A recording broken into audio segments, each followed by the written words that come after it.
the tune to accompany them, if you wish to hear it. Hey, salut à tous et à toutes, ici GeekYoshii. Bon retour sur Genshin Impact, mesdames et messieurs. Sur cet épisode-ci, on va continuer la quête d'Archon. Donc on va savoir qu'est-ce qui va se passer dans l'acte 2 du chapitre 5 de la version 5.0. Aussi, petite particularité, je sais qu'il y a quelques petits événements encore qu'on n'a pas encore découverts pour le moment. À savoir les quêtes concernant la majorité des tribus. Donc des petits icônes en rouge en ce moment. Mais ça va probablement se découvrir un petit peu plus tard dans peut-être un futur live. Là pour aujourd'hui, on va vraiment se concentrer que sur la quête Archon en ce moment. Donc j'espère que ça vous plaira. On se retrouve à la fin de l'épisode pour un compte rendu sur ma session d'aujourd'hui. Je vous dis à plus tard. Enjoy. Ciao.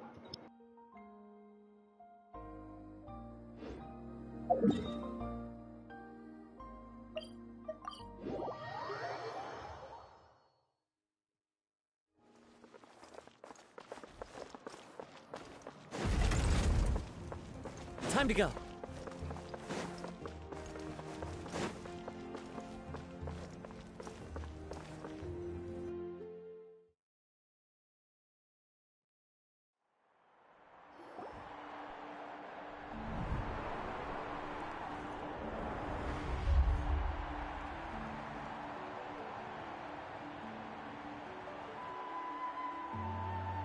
Whoa, this place is packed already! Of course. No one's gonna miss out on the chance to welcome our heroes back from battle. It's their moment of glory. Kachina's gonna be so flustered. She's never had this many eyes on her before.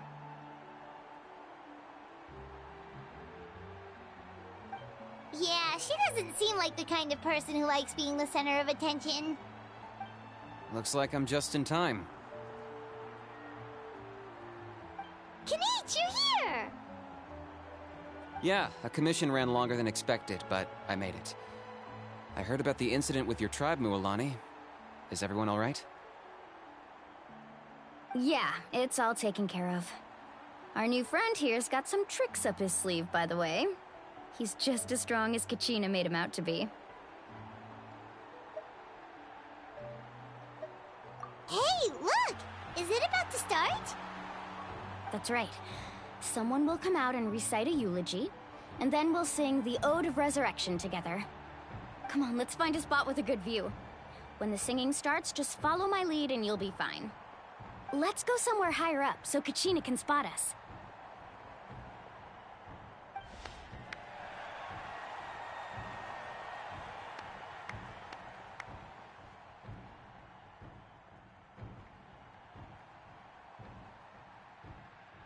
Warriors of Natlan, heed the call of life. We are the inheritors of memory and legend. Those who grew alongside sun and wind. Those who forged our own destiny and future. That is Natlan's fire, the lifeblood of our nation.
I could not find Kachina within the Night Kingdom, or locate her ancient name.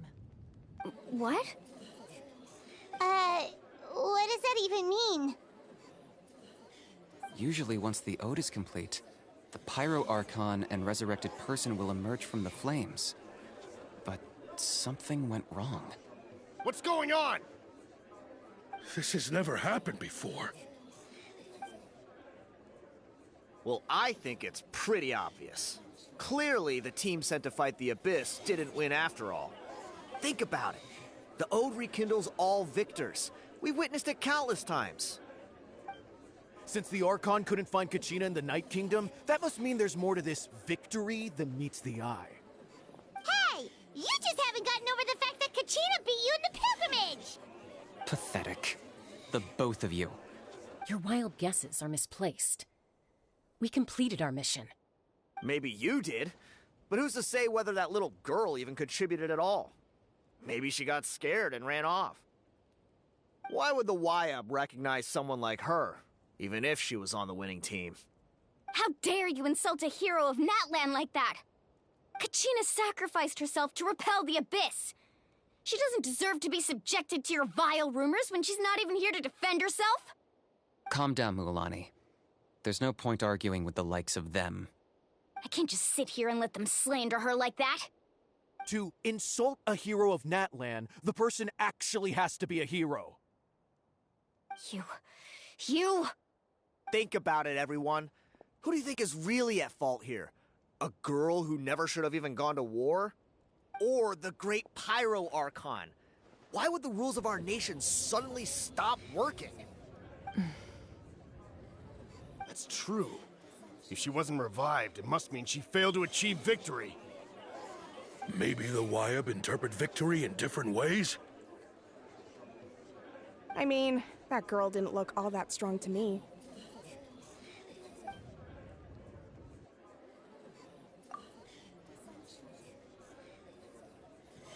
Kachina wouldn't have run! That's not like her at all! No, she's been waiting for this moment for too long. No matter how daunting the situation, no matter how scared she might feel, she's always the first person to stand up and face it head on. We don't even know what happened, so don't you dare try to use this as an excuse to vent your anger or slander her reputation. Fine. We'll find out what happens soon enough. Then, we'll see who truly deserves glory. That's enough. There is no doubt about today's victory, or Kachina's part in it. She is a hero worthy of our admiration and celebration. However, the failure of today's ceremony is undeniable. Kachina has not been rekindled, and I offer you all my deepest apologies as I continue to investigate this matter. To prevent further casualties, I have decided to suspend the pilgrimage until this matter is resolved. What? No one is all-knowing. No one is infallible, not even myself. But doubt is a means by which we seek the truth, not a weapon we wield against others. I didn't mean it that way, Archon. I just... If there are things you wish to clarify, then ask me directly. Doubt my answer if you wish. But now's your chance. You have concerns? State them. No, of course not. Even though I have said nothing to change your mind, then it would seem the truth never mattered to you at all. That guy doesn't even have the courage to answer the Pyro Archon's question. So much for all that glory talk earlier. I have a question, Archon. My friend Kachina. Do you have any... It's extremely important to me. I know you said you were investigating the situation, but I'm sorry, that's not enough. I've already shared everything I know. If you want to learn the truth and rescue your friend sooner, you should join the investigation. So, what do you say? Of course I'll join. In that case, come see me in the speaker's chamber. We should join them. Oh, and if it's not too much trouble, could you drop by as well, Traveler? I'd like to have a chat. Rest assured, everyone, I'll keep the tribal chiefs informed on the progress of the investigation. Once again, I apologize for the outcome of this ceremony. If there are no further questions, let's part for now. Did she just ask us to come along? I believe she did. Let's go. I'd like to know what's going on myself.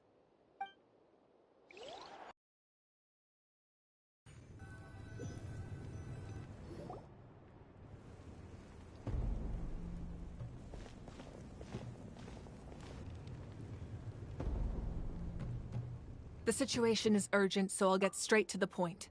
Kachina is undoubtedly a hero of Natlan, and I'm deeply sorry this happened to her. There's been unrest in the Night Kingdom, but I don't know what's causing it. As a result, I've been unable to track down her location. Until we find and address the cause of the unrest, the Ode of Resurrection will continue to be ineffective. And that means Kachina won't be able to come back? That's correct. Not until the problem with the Night Kingdom is resolved. How long will that take? It's hard to say. Kachina always dreamed of fighting the Abyss, of doing her part to defend Natlan. She wasn't afraid of death because she knew, if it came down to it, the Pyro Archon would be there to bring her back to life. Whenever we sat down together, exhausted from training, she would always hum the Ode of Resurrection. She was supposed to come back to us. We were supposed to hug her and celebrate with her and share her joy. We supported her every step of the way, but what are we supposed to do now? Sit peacefully and wait for her return? Lose ourselves in grief over her death? Tell me, are we her friends? Or her murderers? That's not fair, Mualani. It's all right. I understand your rage and your grief. Kachina's life means a great deal to me, Mualani. Believe me, I want to bring her back as soon as possible. I would give you that peace of mind if I could.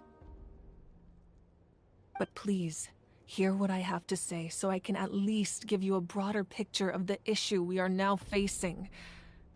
Considering the recent attack on your tribe, I believe the Abyss has found a new means of undermining the rules of our nation. You mean... the Sacred Flame. The foundation of our resistance against the Abyss.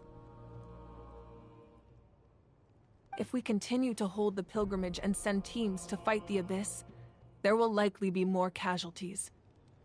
But if we stop altogether, the Sacred Flame will only grow weaker. The Abyss will scale up their attacks, and the tragedy we saw with the people of the Springs will only be the first of many. If we compare the two choices, the former seems to be the lesser of two evils. Sorry, I know that may sound harsh, but I bear the name Malipo. Weighing the costs is my duty. The raw truth can be cruel, but we need to understand it if we want to approach this rationally. But what would you say, Mualani? This is personal for you, and unlike Kinich, I dare say it's not a simple case of weighing up which course of action is less painful, is it? No. I can't choose between them, and I don't want to. Saying that one is preferable over the other is disrespectful to the people who suffered. You're saying it doesn't matter whether I suspend the pilgrimage. The consequences will be equally painful.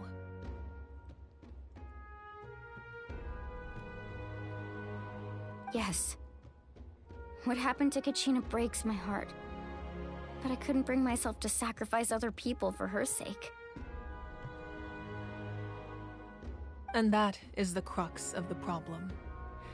It's not simply a matter of choosing the lesser of two evils.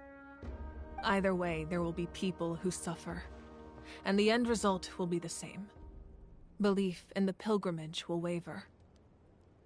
Once doubt has crept in, the people will no longer unite in battle against the Abyss. And that is exactly what the Abyss wants. Their ultimate goal isn't to break the rules that make the Ode of Resurrection work. It's to destroy the people's faith in them. To prevent what happened to Kachina from happening to anyone else, we need to suspend the pilgrimage. So that is my current plan.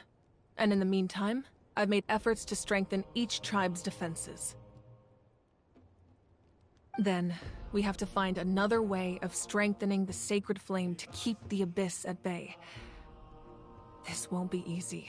I'll need time to figure out the best approach. I understand your anger, Mualani, but I hope that provided some clarity, at least. Wow.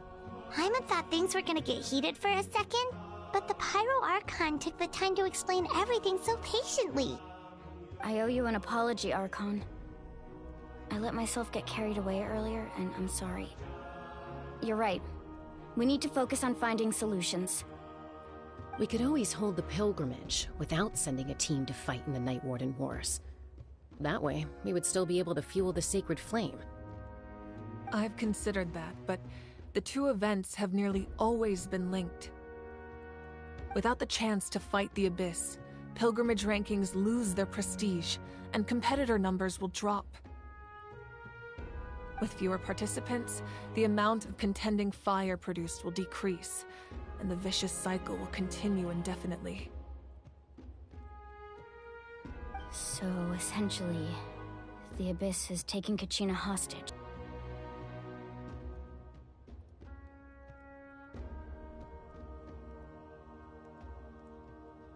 You've learned about the concept of ley lines during your travels, yes? The Night Kingdom is something similar. Staying there for a short period of time shouldn't have an effect on the person. But with the Abyss in the picture, it's a different story. Your sense of self will be devoured, until eventually you become one with the Sea of Souls. Imagine pouring a cup of water into a rushing river.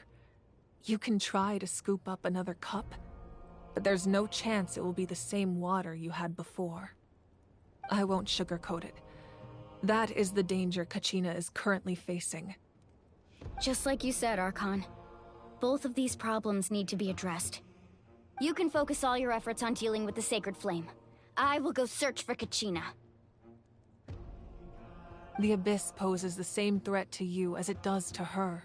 It is very possible you will not return. Knowing that, do you still choose to go? Kachina's waiting for us to rescue her. That's all that matters. I failed to protect her during our campaign, but I can make it up to her now. I choose to go as well. Traveler? What do you think? Understood. Then I'll support you in any way I can.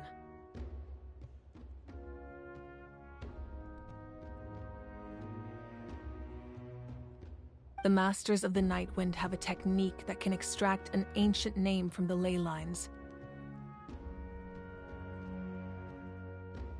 If we can find Kachina's ancient name, I can use the link between them to pinpoint her position within the Night Kingdom.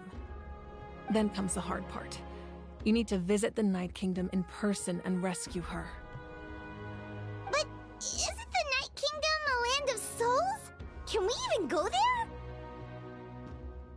Under normal circumstances, only the consciousness can enter. But there is a way to go there in person.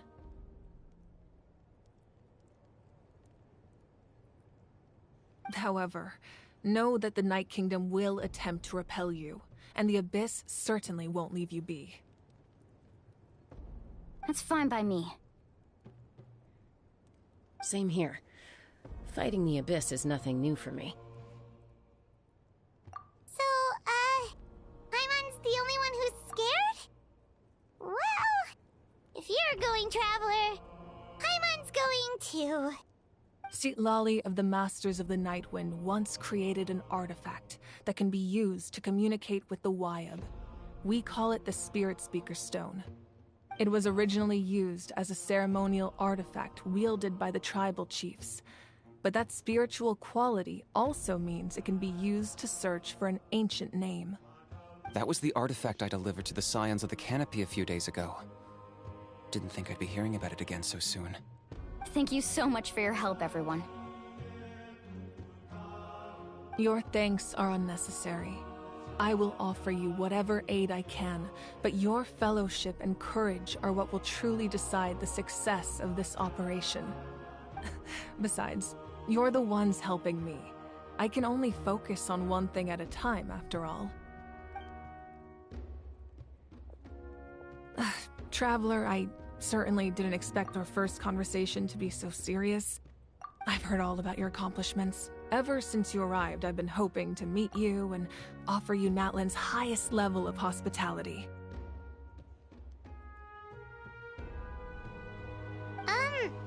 Why? Why?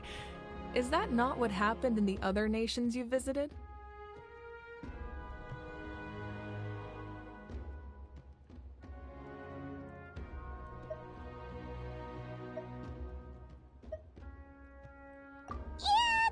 Pretty complicated at the start. And, you know, in the middle. But our reputation's solid nowadays. That's more like it. After all, I've heard you're someone who transcends fate. Perhaps even more than you can imagine. But we can talk about that some other time. Ideally, this would be the perfect night for a drink and some musical ambiance. But there are important things to be done. Oh, I almost forgot. Atea was wounded in the fight against the Abyss. She wanted us to give this to you. It embodies fond memories and my strength of will. That's what she asked us to tell you. She said you'd know what that means.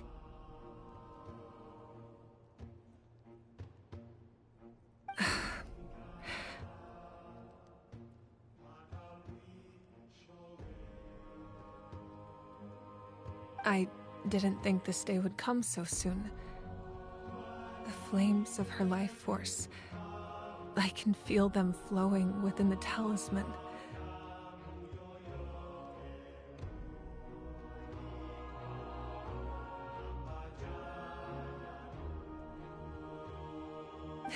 If things were different, the two of us could have enjoyed the hot springs together while she gave this to me in person.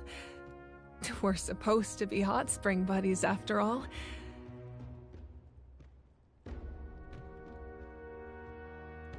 But don't worry. This talisman means a great deal to me. I'll take good care of it, and once this is all over, I'll pay Atea a visit.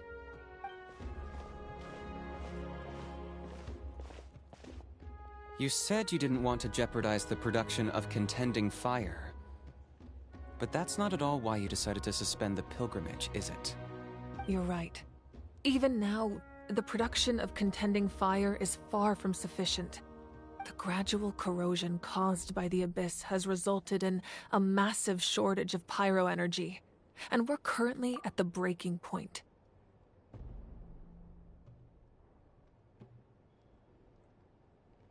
As things stand, the pilgrimage is a lost cause. Suspending it allows us to save our strength to defend the tribes.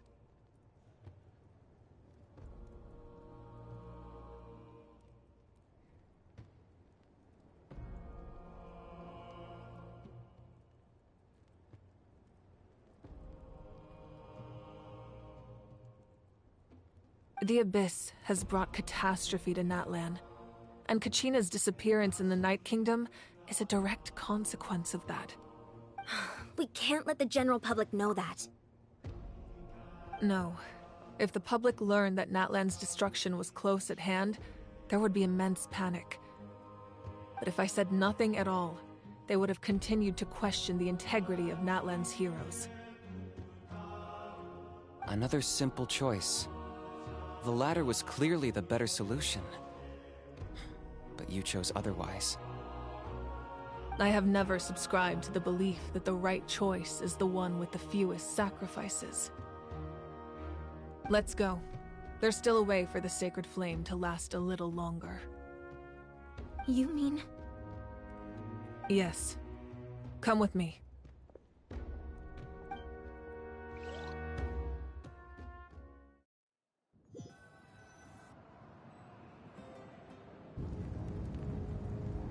The sacred flame must never go out. Not only does it strike fear in the abyss, but it's also the pillar of Natlan's stability. So until our heroes are ready, I will sacrifice my power to keep it burning. But that can only last so long. I think we should focus on the remaining ancient name-bearers. Don't let desperation cloud your judgment. Those chosen by the Wyab have already embarked on their destined path. It is for them to decide how that journey ends, not us. All we can do is support them. Even so, for you to make this sacrifice, it's not right. If not me, then who? No other is capable of sustaining the sacred flame. I possess great strength, but I'm not above my people. This is part of my duty.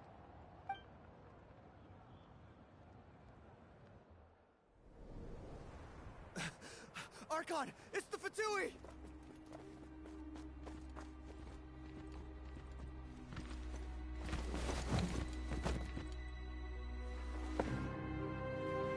The Archon of Natlan.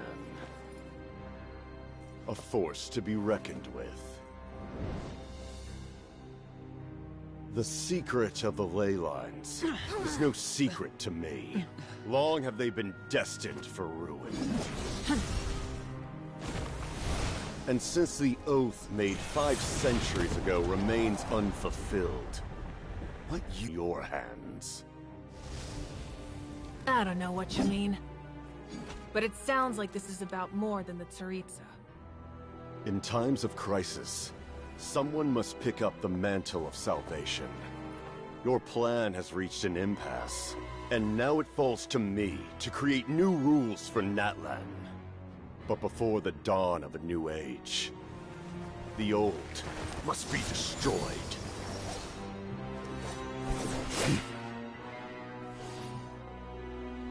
I assume that's the end of your speech? Good. People like us. Let our blades do the talking!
Masters of the Night Wind.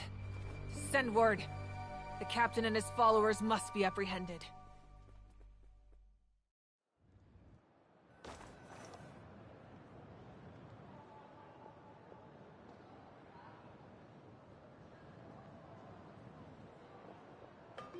Are you alright, Archon? He was a formidable opponent. Exactly what I would expect from the first of the Fatui Harbingers. I never imagined someone could match you in combat. If the Tsaritsa sent him here, why would he bring up what happened 5 centuries ago? Yeah. And how much does he know about Natlan? The Harbingers are all driven by their own personal goals. The only purpose that unites them is collecting the Gnosis. But I'm sure the captain has his own reasons for being here as well. Whatever his motive, we should shift our focus to the Fatui. If they attack again, and we're not prepared, we're done for. No, we're running out of time. The wound I inflicted should hold him back and weaken him for the time being. Besides, I'm sure you noticed, the power that came to his rescue just now came from the Masters of the Nightwind. In other words, there are traitors among us. Not necessarily. This could prove to be a very valuable turn of events. When we exchanged final blows, I sensed an unusual presence within him. I'll need to investigate further.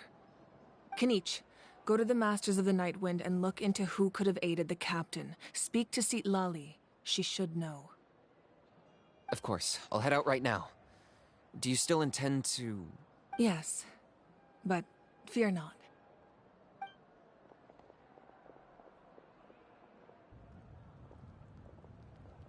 Natlan's strength has never rested solely in its Archon.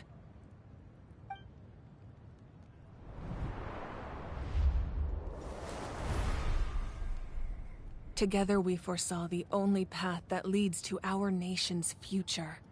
We must trust in that vision now.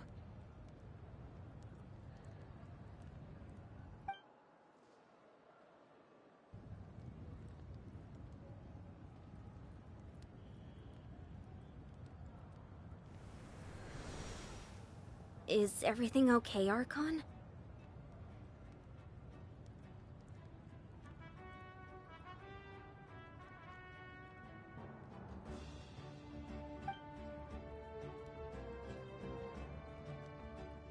Completely fine. Just lamenting the fact that I never got a picture when I could still turn my hair into flames. Too late now.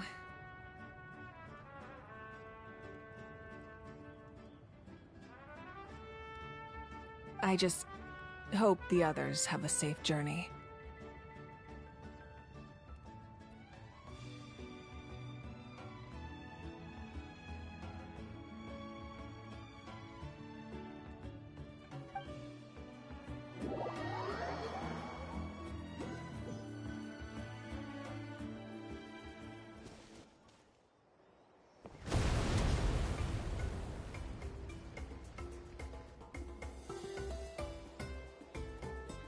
What's happening at the stadium?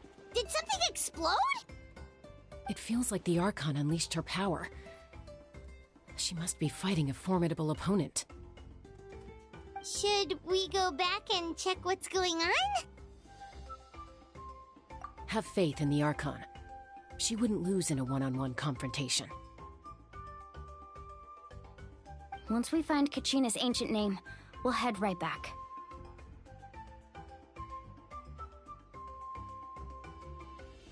Okay, let's just keep climbing. Paimon really hopes nothing goes wrong.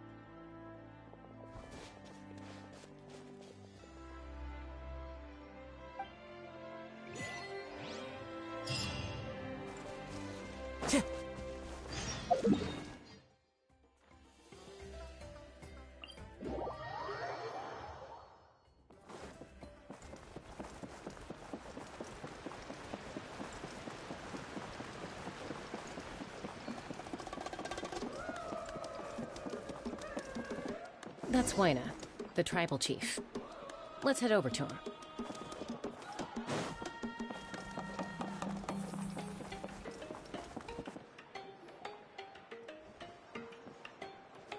Chaska. Nice to see you again, Waina. I'm afraid we don't have time for pleasantries, so I'll get right to it. We're here for the Spirit Speaker Stone. Whoa, hold on a second. At least tell me why you need it first. My friend Kachina is trapped within the Night Kingdom. We need the stone to find her ancient name and rescue her. Rescue her? From the Night Kingdom? That's right. I'm sorry, but someone needs to tell you what you don't want to hear. Going there, a mature warrior would never make such a foolish decision.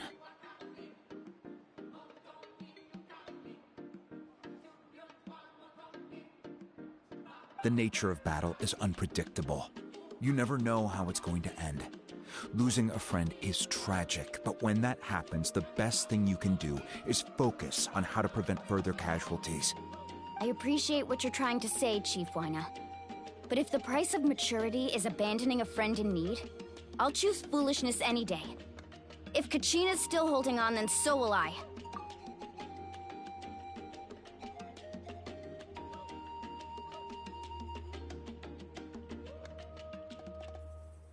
I thought you might say that. Is something wrong, Wyna? This doesn't seem like you. Life isn't complete without taking risks. That's always been your mantra.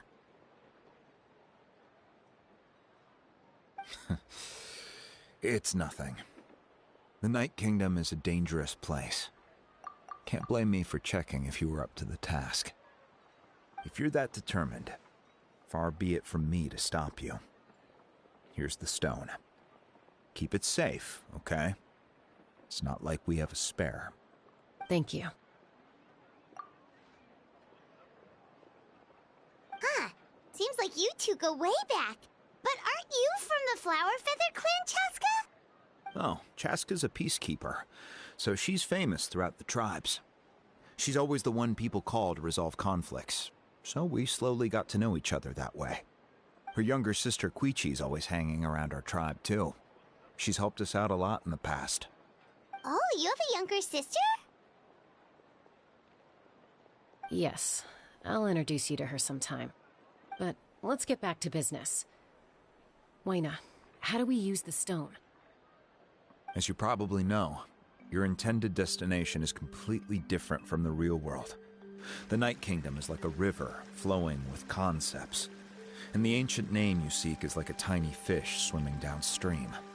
In that sense, the stone is like a fishing boat drifting down the river, but the boat alone isn't enough. You need a fisherman experienced enough to steer it in the right direction. We couldn't do that ourselves? With a little practice, I'm sure you could. You have the strength and the talent. If you want to make sure this works, though, I could recommend someone to you. Who?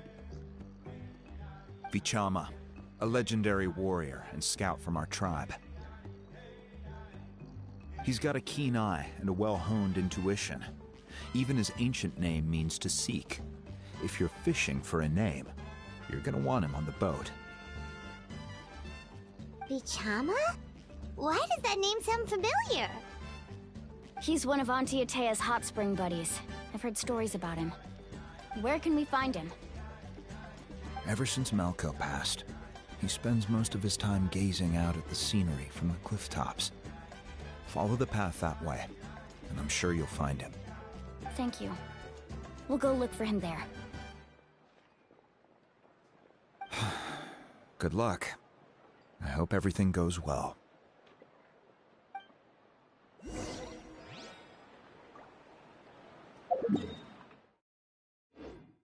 Time to go.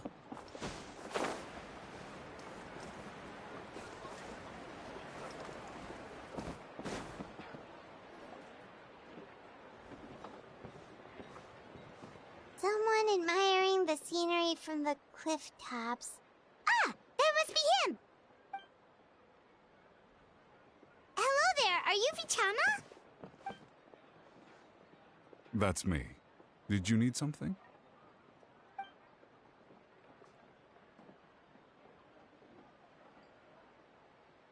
What? You're saying you can bring someone back from the Night Kingdom?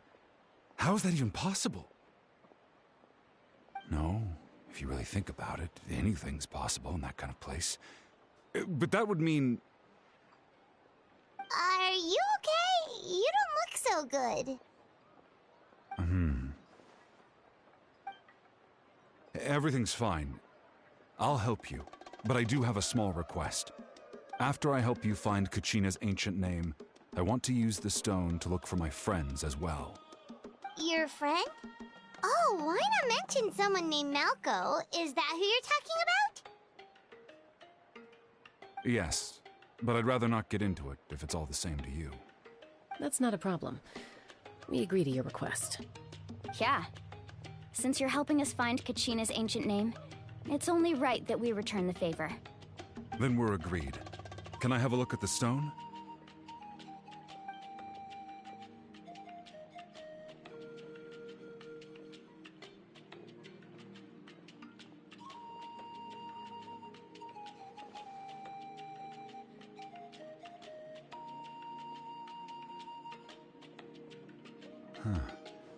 I see.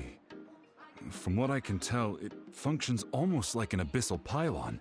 Both connect the Night Kingdom to the living world. Once the connection is established, the abyss will come surging through the opening like a predator honing in on the scent of blood.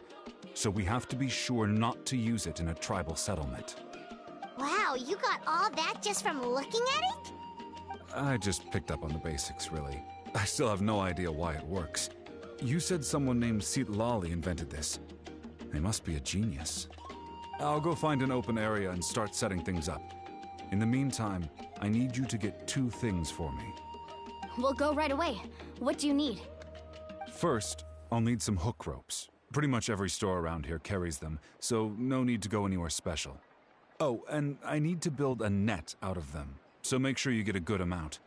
Wait, are you saying you're going to use a real net to catch Kachina's ancient name? How does that work when one's tangible and one's not? By creating something tangible in our world, like a net, we can create a connection to a corresponding concept in the Night Kingdom. Basically, I'm going to use the concept of a net to catch something equally intangible, an ancient name. Oh, I see. What about the second thing you needed? Right. I need 2 chunks of obsidian. Once we bring the ancient names into our world, we'll need a place to store them. Normally, you can only get obsidian from the Children of Echoes, but I heard there's a traveling merchant from that tribe around here somewhere, so maybe you can try your luck there. Gotcha! Alright, let's split up. See that clearing? Let's meet over there when you're done. Oh, and you can send someone with me if you want. In case you're worried I might take the stone for myself. What do you think, Chaska? There's no need. Lena spoke highly of you. That means you're trustworthy. I appreciate it, even though that doesn't mean much to me anymore. Anyway, it'll take some time to set everything up, so no need to rush. I'll see you in a bit.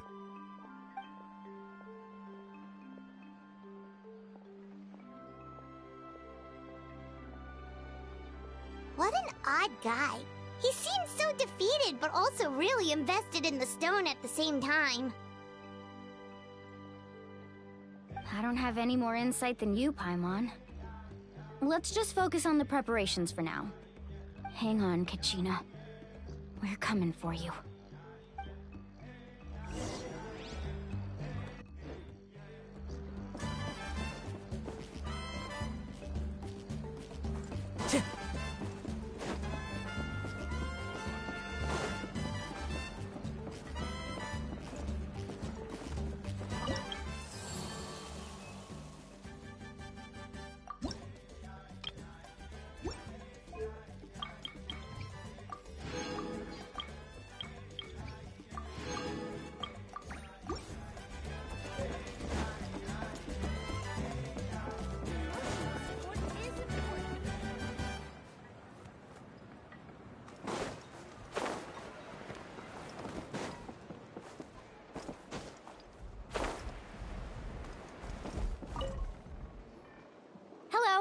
Do you have any hook ropes for sale? Hook ropes? As in rock climbing equipment? Yes. How much for your whole stock? Oh, the whole thing? Let me see. That would be 30,000 mora in total. Deal? Deal. Wait, really? What, you want me to drive down the price? We just need these as fast as possible, thanks. Oh, no problem at all. I'll even pass along some information on the house. These ropes are usually used by rock climbing enthusiasts. If you want to learn, Roka's the person you want to ask. All right, that's everything. Here you go. Now we need the obsidian.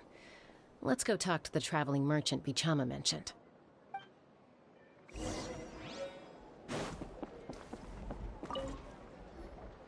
Excuse me, do you sell obsidian? Why, yes. I've got a chunk for sale right over there. Perfect. Is that the only one, though? We actually need two. That might be tough. Tell you what, I'll take a look through these boxes over here, and we'll see what we can find. Thank you so much. We'll wait here.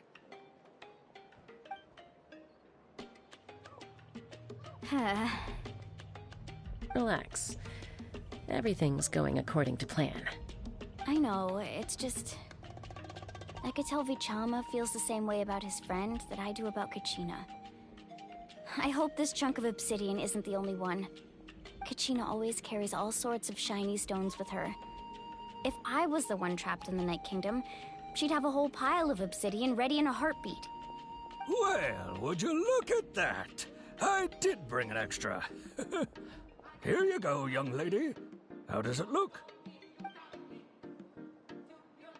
Perfect! Thank you. How much do I owe you? If you hadn't shown up, these stones would have just sat here collecting dust. I'll take 3,000 mora for both. Here you go. By the way, I heard you mention Vichama just now. You running an errand for him, then? How's he doing? Malko's been gone for 5 years now. It's about time he started to move forward. Do you know what happened between them? I heard about it in passing while I was out drinking one night, but I don't know all the details. Vichama and Malko grew up together, and even made a name for themselves together. Malko was an amazing fighter, capable of knocking out multiple opponents in a single hit, while Vichama excelled at scouting and analyzing the battlefield. The two made an excellent team, and managed to beat back the Abyss several times. 5 years ago, they both emerged triumphant in the pilgrimage, and were placed on the same team to fight the Abyss. But on the eve of battle, the Abyss launched an attack on their tribe, and Vichama suffered an injury to his leg while attempting to rescue someone. Then what happened? The team agreed that he couldn't fight the Abyss in his condition. Vichama didn't argue. He knew going to the front lines with an injured leg would make him a burden in battle. So they raised the issue with the Pyro Archon, and she agreed to let him stay behind. It's just... Malko and the others ended up facing hordes of abyssal monsters in numbers that far exceeded anyone's expectations. The team made an error in judgment, and they fell to the onslaught. Vichama went into a deep depression after that. He blames himself for everything. Oh, you're not wrong. But it's possible he chooses to blame himself. Not because he did something wrong, but because he wasn't able to do anything at all.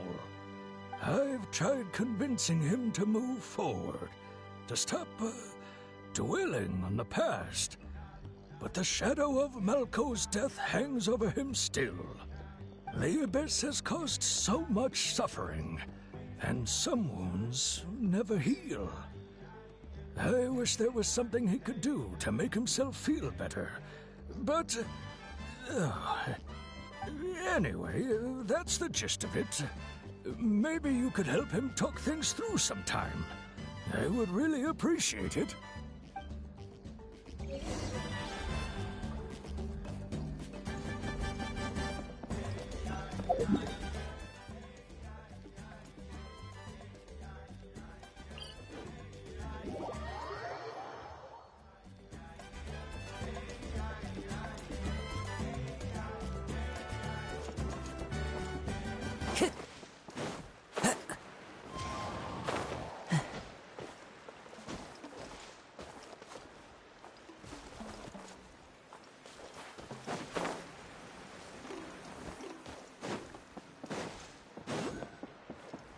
Time to go.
Did you get everything?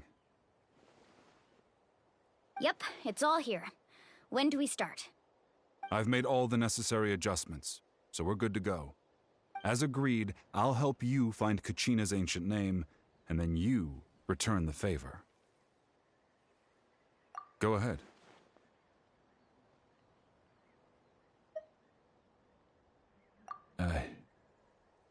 After Malko fell, I scoured the battlefield to see what happened. It turned out he wasn't bested by some impossibly powerful foe. He was dragged to his grave by the sheer number of enemies. If I had been there, I would have been able to sense the danger. I could have warned them not to advance. I've always blamed myself for what happened. But when you told me about Kachina, I realized there's a chance Malko might also be alive, fighting for survival in the Night Kingdom. But that happened several years ago, right? The Pyro Archon said all life within the Night Kingdom eventually becomes one with the Sea of Souls. There might not be much hope, but I still have to try. Malko and I promised each other, even if we never managed to root out the Abyss for good, we would fight together until the end. All right, let's get to it. I'll start searching for the conceptualized version of Kachina's ancient name. If you see any fragments scattered around the area, please collect them.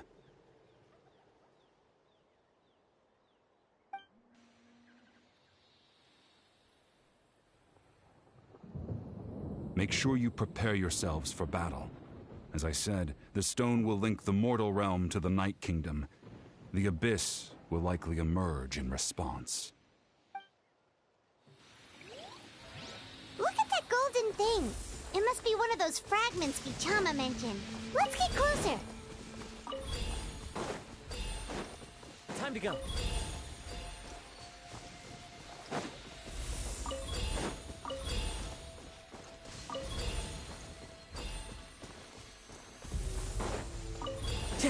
Whoa, monsters incoming! Watch out, everyone!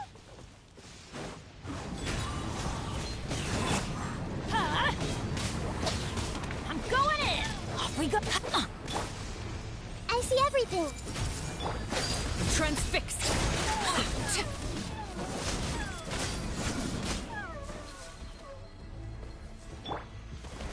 Everyone hold it! Into the wind!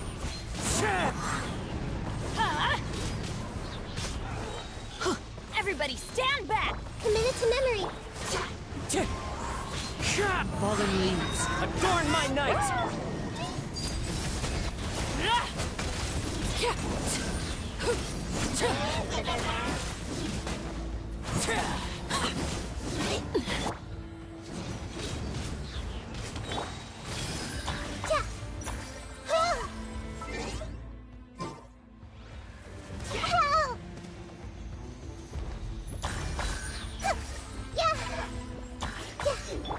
Overruled! much longer, Vichama? Not long. We're getting close.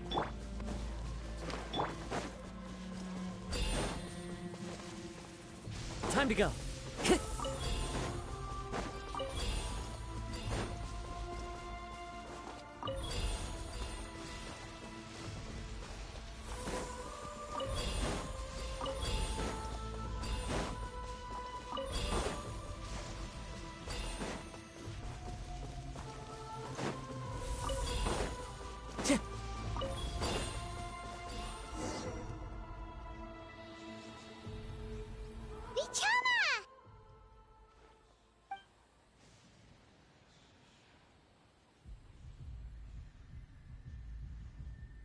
Quick! Take it! I found Kachina's ancient name. Hang in there, Malko. Just a little longer. Something's not right. The power of the Abyss is getting stronger. The Abyss is corroding his body. Vichama, you can't keep going. You'll die. I should have died 5 years ago. I just need a little more time. Please, I'm almost there. Thank you.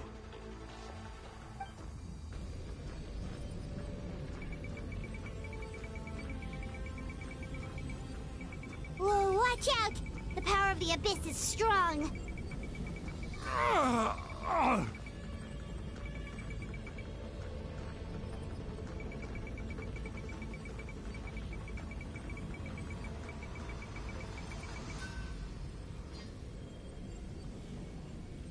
This power. Hanging in there? Malko. No! Why can't I find him? Why? We can't wait any longer. Pull him away from the stone, Mualani. I already tried, but the power of the Abyss has him in a chokehold. It's like he's tied to the stone with an invisible rope. In that case, we have no choice. I'm sorry, Seat Lolly. Get back! Chaska, wait!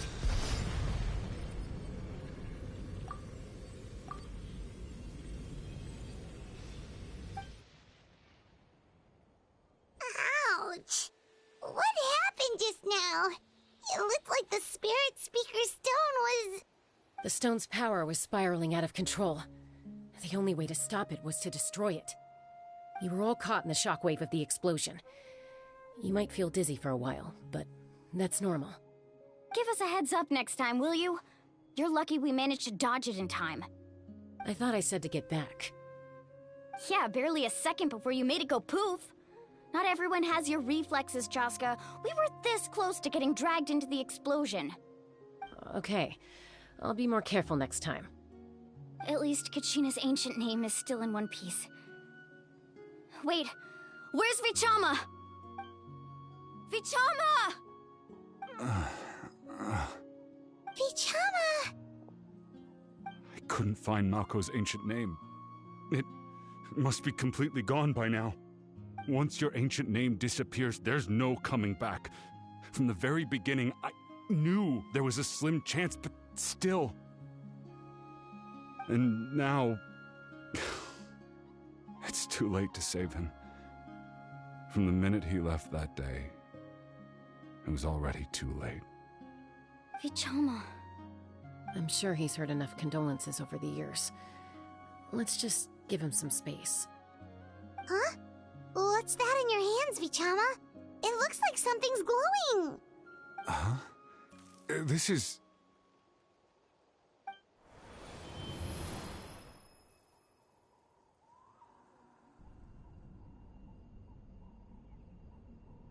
Hey, Malko. Got any strength left? Not enough to swing a sword, but to say a few last words? Sure. Too bad. No one will get to hear them. I never thought I'd actually die on this mission. Not that I'm afraid to die. It's just... hard. Thinking about my mom's face when she hears the news. Guess I have something to be thankful for then. My parents died a long time ago. They won't have to mourn me.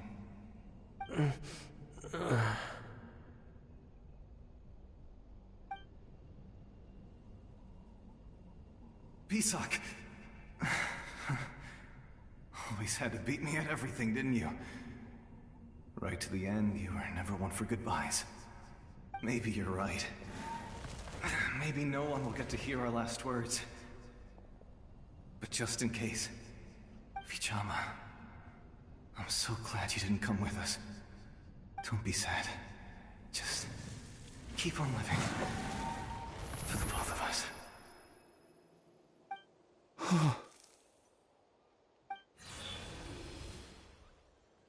Was that a memory? Seems like we were able to salvage something after all.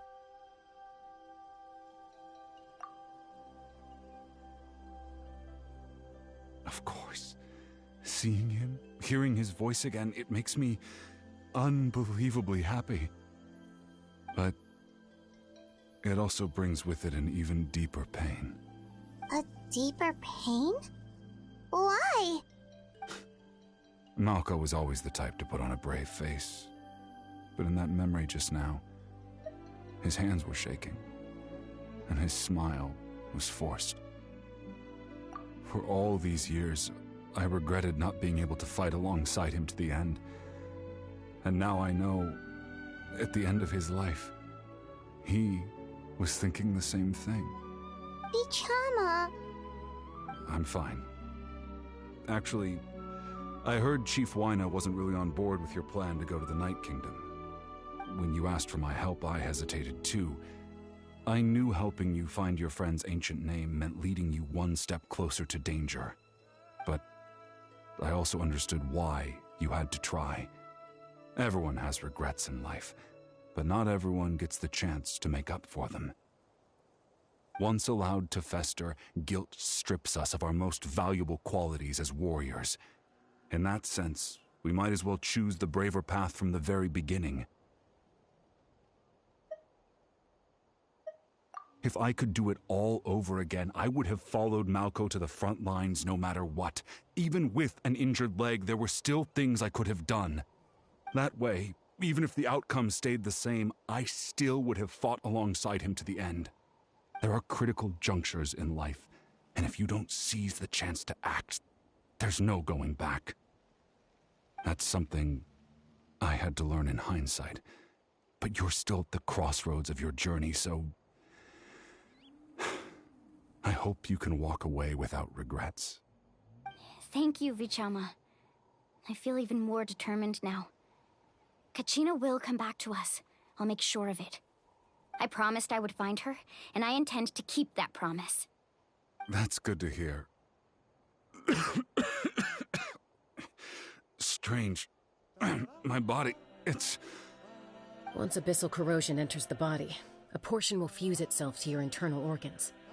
Even though the Traveler possesses powers of purification, the corrosion can never be fully eradicated. Thanks to him, though, you were only briefly exposed. Slowing your breathing and controlling your emotions should help you keep the symptoms in check.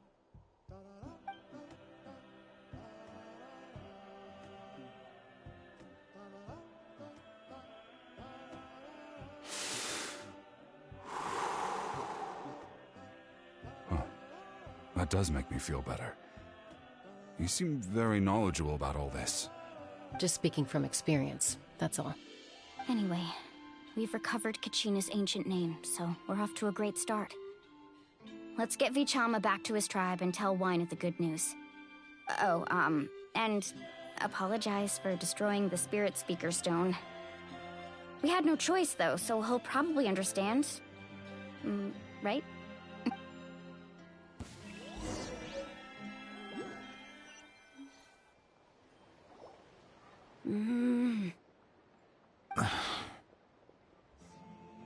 Koichi, are you really gonna just stand there like that? I don't know what you want from me. I think you know exactly what I'm trying to say, Uncle Wyna. I can hear it in your voice. Honestly, it's just one thing after another with you two. They're back. Koichi? What are you doing here? Don't play dumb with your own sister. You know exactly why I'm here. My apologies, everyone. I just need to borrow Chaska for a few minutes. You come with me.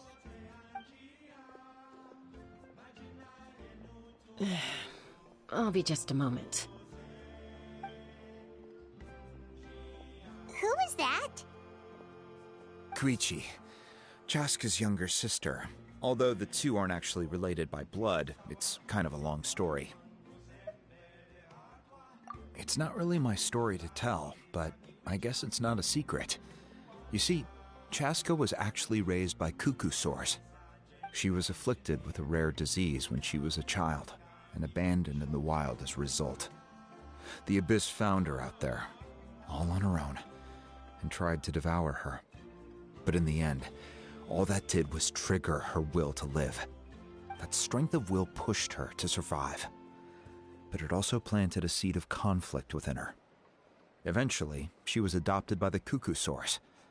Wherever they went, she followed, getting into fights right and left. For some reason, Paimon can totally imagine that. Well, when Chaska finally returned to human society, it was QUÉTE's parents who adopted her. At the time, Chaska still had a habit of getting into fights, so QUÉTE was always taking her around, apologizing to everyone. Ah, I remember those days. One of those fights was definitely with me. But, you know, kids. You're fighting one minute and your friend's the next. Eventually, she found a way to rein in that desire to fight. And now she's who people call to resolve conflicts. She's known as the Peacemaker. It sounds like she still argues with QUÉTE, though. Don't siblings usually stop fighting when they get older? That's partly my fault. QUÉTE asked me to stop Chaska from doing anything dangerous, but you probably know by now, once Chaska makes up her mind, there's no changing it. Oh, I get it. No wonder you tried to talk us out of going to the Night Kingdom. Chaska even said that wasn't like you. I'm all for your adventure. You need to take risks when you're young, because by the time you're my age, you couldn't attempt something like that even if you wanted to. Better try now than live with regrets later. That's what I say. Still, I can understand where QUÉTE's coming from. In the end, nobody wants to sit back and let a loved one put their life on the line.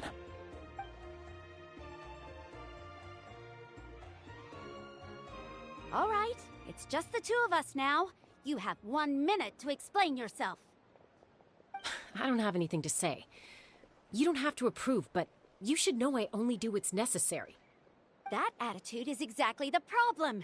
It's like you don't care. You try to sneak off to the Night Kingdom behind my back and then play it down as if it's just a trip abroad. Well, technically I am going abroad, right? Again with the excuses! We agreed, didn't we?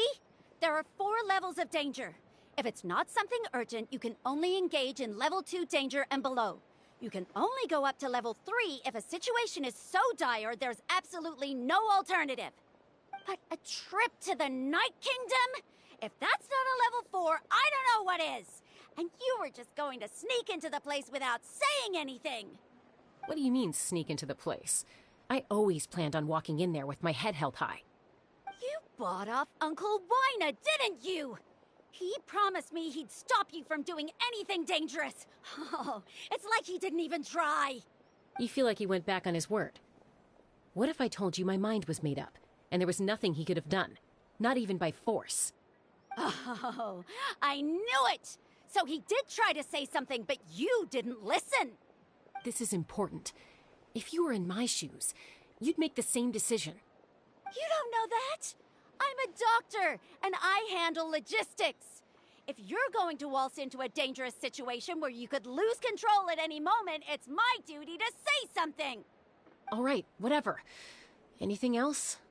What do you mean, anything else?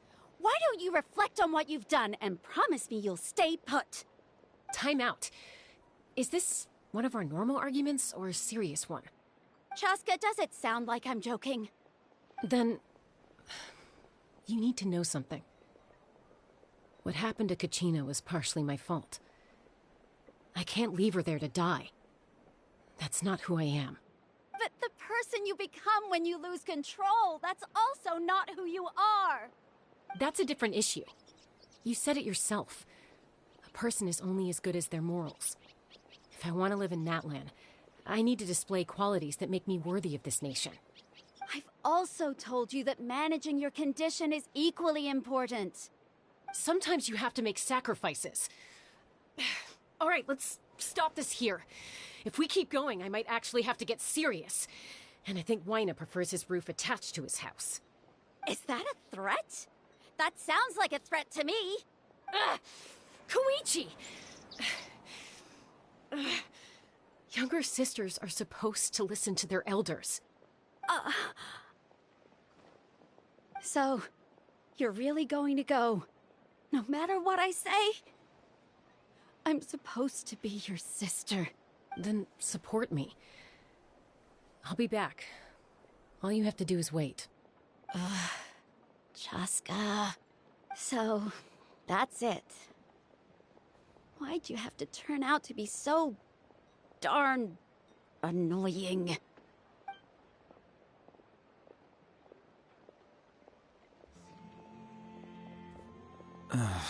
You two are something else.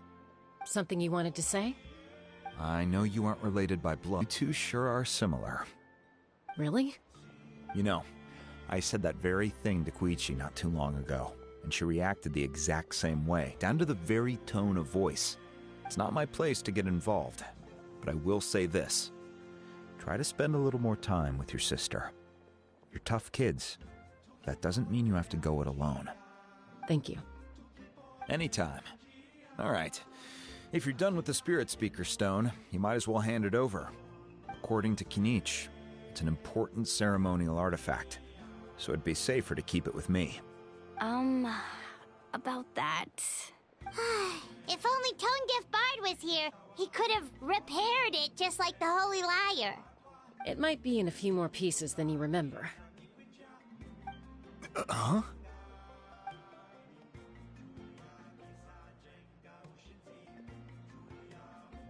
I see. Sounds like it was an urgent situation. If someone's life was on the line, then you had no choice. Still, Citlali's going to be a nightmare to deal with now that you've broken her stuff. I'll explain everything to her later. Stay safe out there in the Night Kingdom, okay? I'll wait here for your safe return.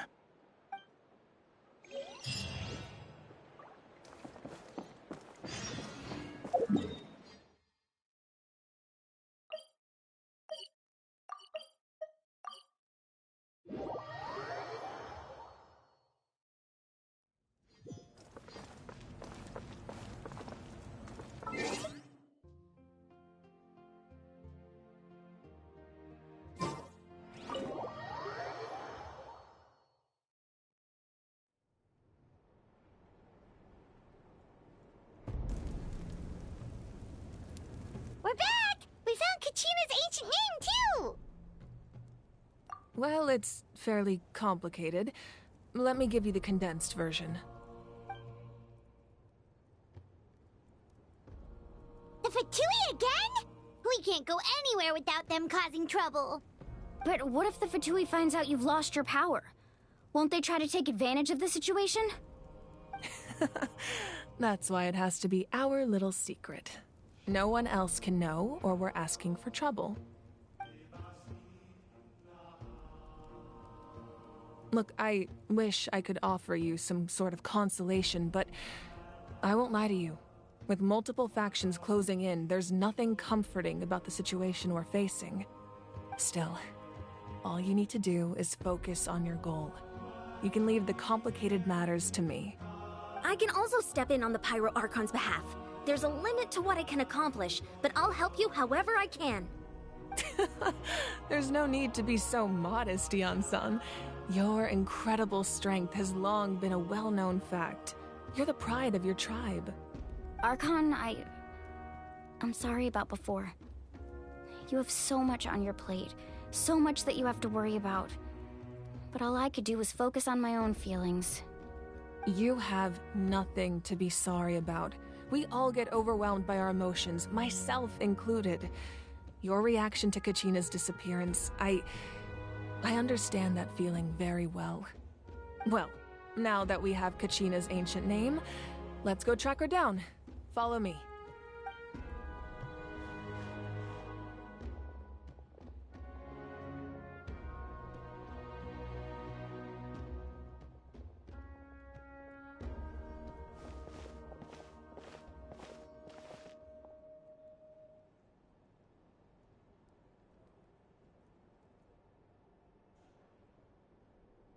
What is this place? Hey, isn't that Atea's talisman? Good eye. This is where I store all the various mementos I've collected. Whoa. I've never seen this place before. There's so many things in here. It looks like there are items from every tribe. Collecting them must have taken a lot of effort. I suppose you could think of it as a hobby of sorts. In Natlan, everyone grows up listening to the stories of heroes, and physical items do a far better job of preserving those stories than our own memory. Now, I still have some preparations to make for the ceremony, so feel free to take a look around in the meantime. If you're curious about an item, I'm more than willing to tell you about its origins. All right, we'll have a look.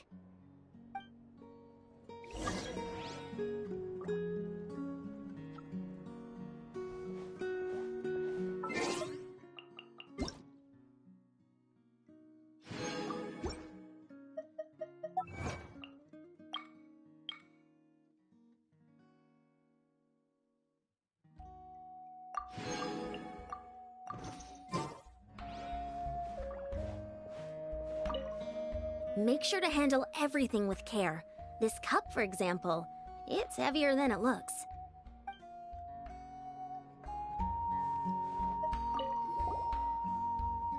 Whoa, that belt is bigger than Paimon's head! The Collective of Plenty are known for their bodybuilding competitions and contests of strength. This belt is a symbol of great honor within the tribe. The association with strength might also have been the reason the original belt was extremely heavy. It was difficult for even 2 people to lift. And even if a warrior had the strength to put it on, wearing it for any length of time would still leave them gasping for breath. Sounds like it. So the owner of the original belt, Kitera, commissioned a craftsman to make a copy identical in appearance but far lighter in weight. That is the belt you see before you.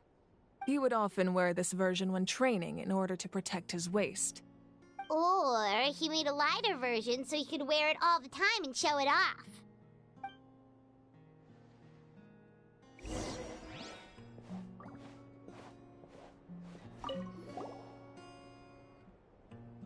There are so many jars and potions around here.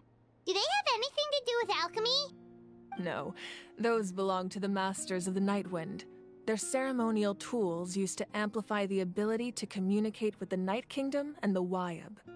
Yamaya is an expert in this field, and she taught me a lot.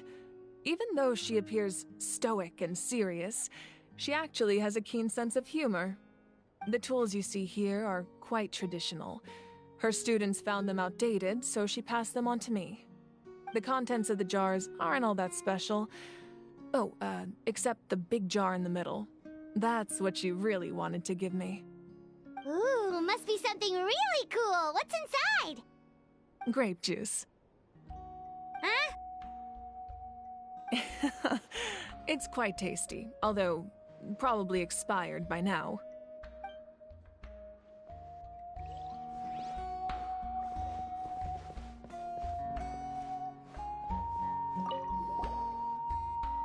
This is Atea's talisman.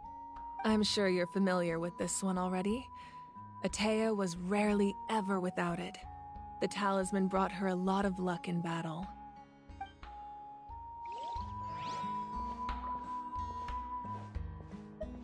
This fishing basket looks familiar.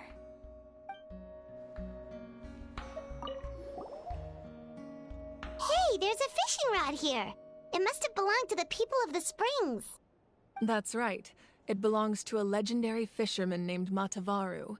I have his entire set of fishing equipment, actually. He and I met in a tavern.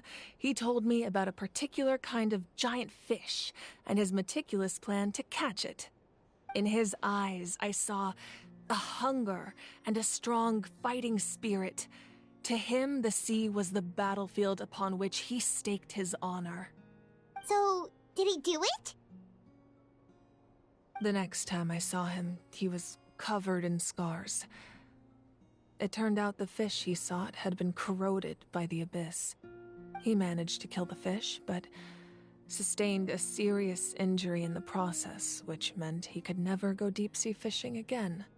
Can a fisherman claim victory if he fails to bring back his catch? That's what he asked me in the end. Well, Paimon thinks he won. That was my answer as well. The experience was far more valuable than the prize itself. In the end, he didn't want his tools to go to waste, so he gave them to me. Wait, that means you also know how to fish. Maybe we can go head-to-head sometime.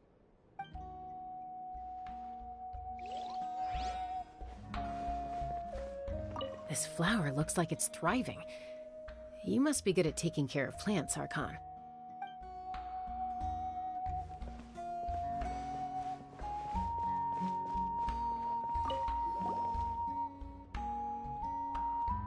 The powder still needs some time to settle, so let's wait a little longer. Well, what do you think of my collection? Do you feel like you have a better understanding of Natlan's culture now? Yeah! If each item represents a different story, seems like Natlan's really been through a lot. Does every item hold a special memory, just like Atea's talisman? That's right. The items in my collection actually serve a similar purpose to the ancient names passed down among the tribes. They demonstrate the true shape of time. The shape of time? Most people perceive time as a linear concept, almost like a straight line that can only move forward. We cannot change the past or predict the future. But there's also a different theory, one that I believe to be closer to the truth. Namely, that the past, present, and future all exist at once. At once? Paimon's not sure she understands. Let's say your journey ended right now. Thinking back on your experience in each nation, which one would you say was the most important? Exactly. Even at the end of your journey, the things you experienced along the way don't cease to exist. They become part of who you are. Take out a portion of that journey, and you would likely make very different decisions, and eventually arrive at a very The future is the same way. It exists even though it has yet to come to pass. We just lack the means to perceive it. Of course, there are those with the power to foresee the future. They simply call it by a different name. Fate. You're quite familiar with that concept, I would imagine. That does kinda make sense. The future hasn't happened, but already exists. Humanity excels at living in the present, but too often we forget the past and neglect the future. While the pilgrimage and the Night Warden Wars lead us to a better future. Only by uniting the people of Natlan across countless eras can we fight back against an enemy as formidable as the Abyss. To come up with such a set of rules, the first Pyro Archon must have possessed a level of insight I can only imagine. That's correct. At first, he was a mortal man with no special power. After he ascended to the divine throne, he used it to borrow power from the heavens and establish the rules of Natlan. Namely, a framework through which ordinary people can ascend to Archonhood. By holding the pilgrimage, we're able to determine the strongest among us, And when that person ascends to the divine throne, their inner flame will awaken. In addition, the sacred flame will grant them significant knowledge and memory of this land. After all, that's how I came to know everything I just told you. So, it all comes down to the power of the divine throne and the rules. Wait, is that a family portrait?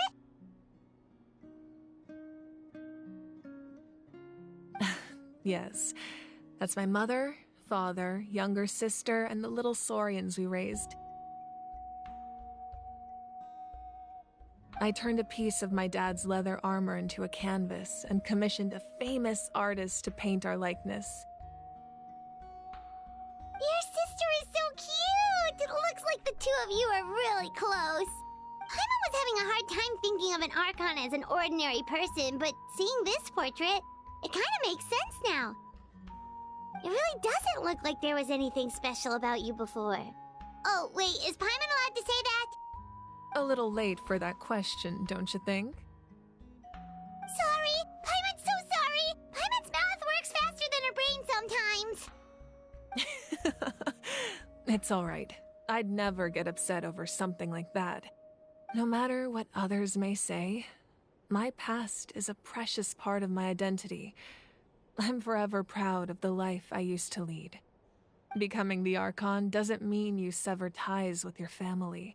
The position just comes with a lot of responsibilities, so it impacts how often you get to see them. My father made the most delicious stew, so my sister would often bring me a large pot of his cooking, and we would sit on a blanket and eat it together. One time, we didn't close the door securely, and the saurians we were raising ran into the room and knocked over the entire pot. My sister immediately burst into tears. The two troublemakers were going for the meat, but when they saw my sister's distress, they froze on the spot. I still remember the way they laid there, sulking like a pair of children, even after making such a mess. It was frustrating, but in the end, all I could do was comfort my sister and move on. Wow. Isn't that what being a family is all about?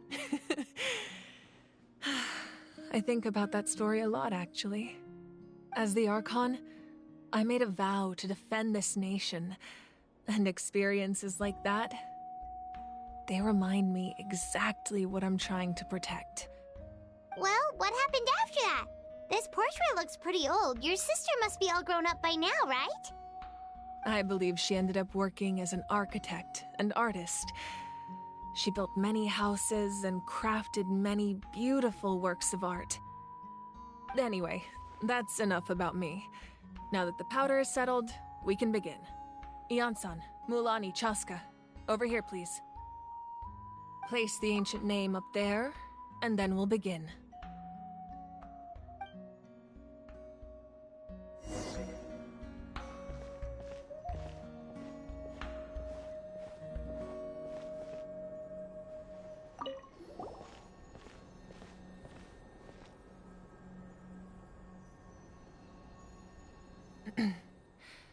Surely as the echoes of life resound through heaven and earth, so too shall our ancient name. Take us to your fated bearer. Allow her to answer our call.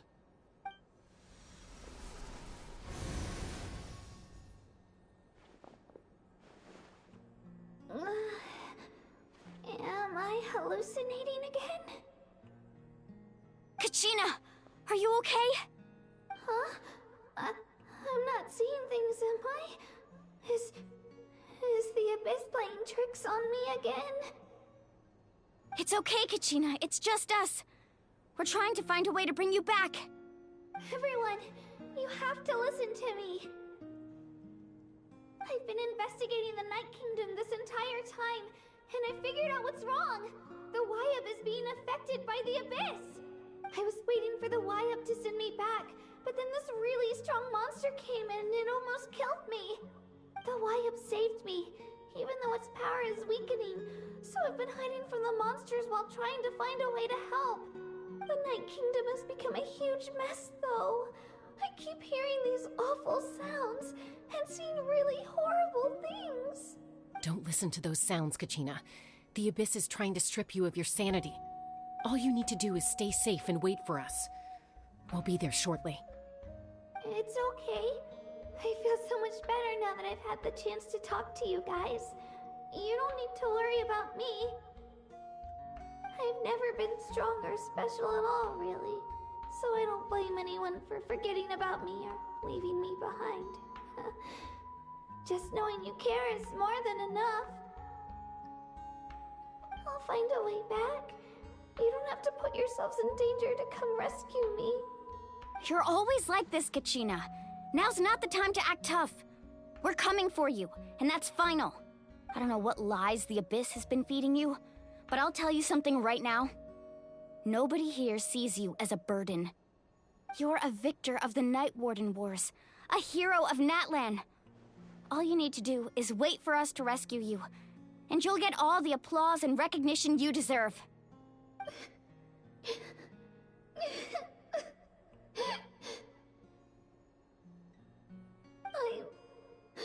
I'm really scared. Everything's so dark and creepy here. And I want to go home. Still, I don't want you to put yourselves in danger because of me. I don't want to hold anyone back ever again. All you need to do is place your trust in us, just like you always have. No one fights alone. We're not leaving you behind. Not ever. Yeah, we're so close, we can't call it quits now! Thank you. Be careful. Looks like we've lost contact. Now comes the most dangerous part. You have to traverse the Night Kingdom in your physical form. This entrance to the Night Kingdom was left behind after an abyssal invasion. Even a brief amount of time inside could expose you to corrosion. I know. I'm prepared for that possibility. All right, then I wish you all the best. I'll tell Koichi to be ready just in case. She's very experienced in dealing with abyssal corruption. That face you just made. Don't tell me you two got into another argument. No, I just feel bad for creating more work for her. I'll go with them too, Archon. The more people, the stronger the party. Thank you so much for your help, everyone. It really means a lot that you're willing to brave these dangers with me. And there's no time to lose, so let's get going. Now that I've lost my power, I won't be able to provide much practical support. But I can still keep an eye on the situation from here. Eon-san, I know it's unlikely, but if you encounter a situation you can't handle... That won't happen. I hope not.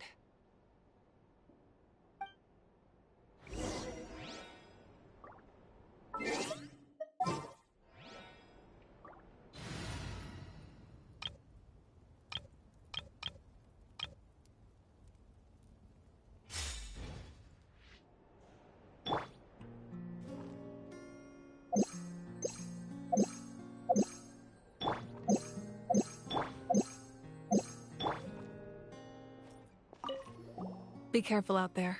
I'll observe the situation from here.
So we're underneath Natlan right now? It looks nothing like Paimon was imagining. That's because in the distant past, Natlan was home to an incredibly advanced civilization ruled by dragons.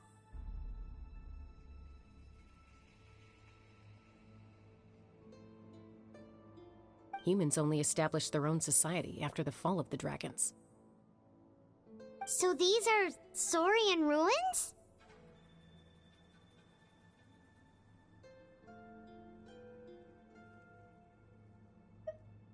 Wait, you mean like the elemental sovereigns? They had their own advanced civilization?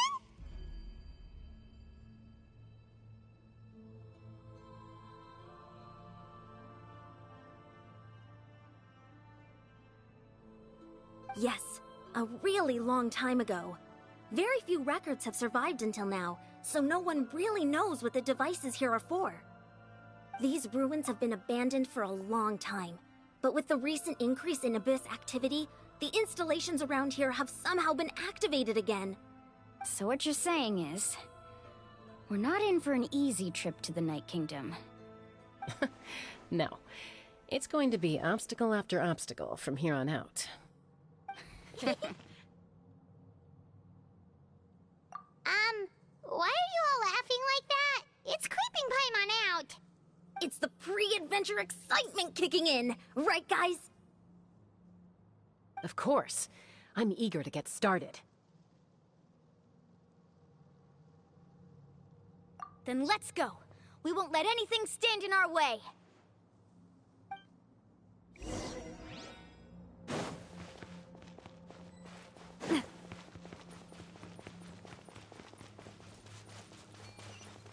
Seems like the road ends here. How should we get across? As a professional trainer, I think you could stand to build up your endurance, Paimon. Professional trainer? Paimon thought you were a warrior from the Collective of Planning. Well, that goes without saying. But I actually work as a sports coach. I provide professional guidance for many of Natlan's popular sports. And I don't just mean physical training. I design nutrition plans as well. Ah, so basically no sugar, no soft drinks, no grilled meat. Yeah, we'll be here all day if you listen. Those guys look familiar. We've fought them before. Let's go. Show no mercy.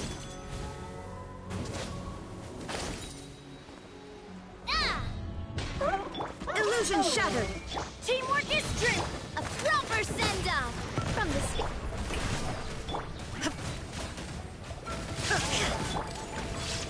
Watch out!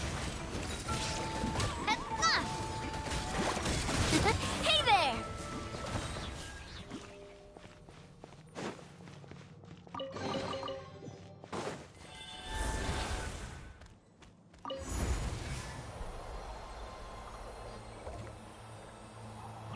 Whoa, the place we need to go seems really high up.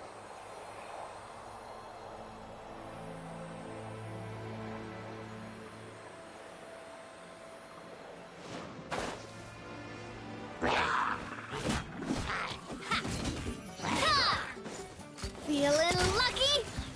Hiya! This one's got you. Shine down. I'm going in. Yoo-hoo! Fire! Well, with rocks. Ha-ha! Hiya! Feeling lucky? This one's got your name on it.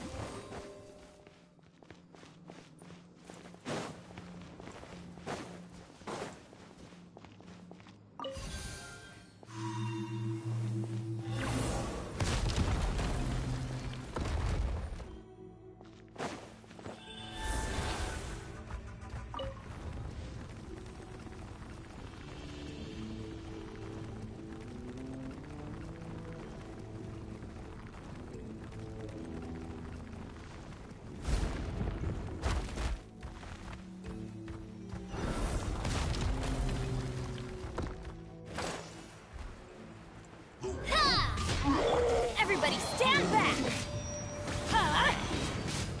Adventure! Illusion shattered! Shower me with praise! Coming at ya! Fire! Well, rough. Going in! Hey there! There is no escape! This one's got your name on it! Ha. How brilliant!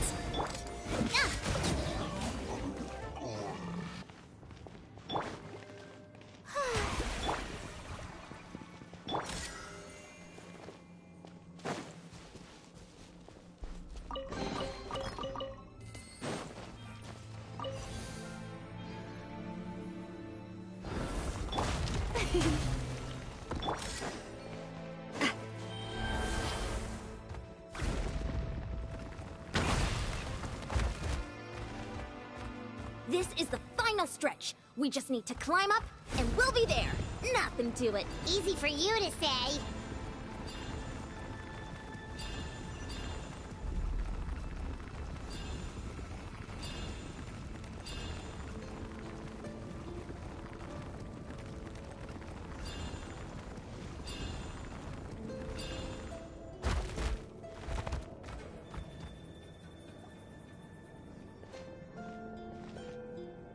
This must be the entrance the Pyro Archon told us about. The one ripped open by the Abyss. Yes. There's something in the depths of this place that feels familiar, yet also foreign. We actually have to go in there? Okay, Paimon just needs to psych herself up. Don't push her through before she's ready.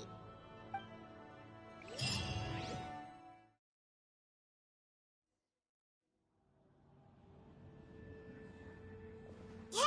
You don't have to drag Paimon! You're pulling too hard!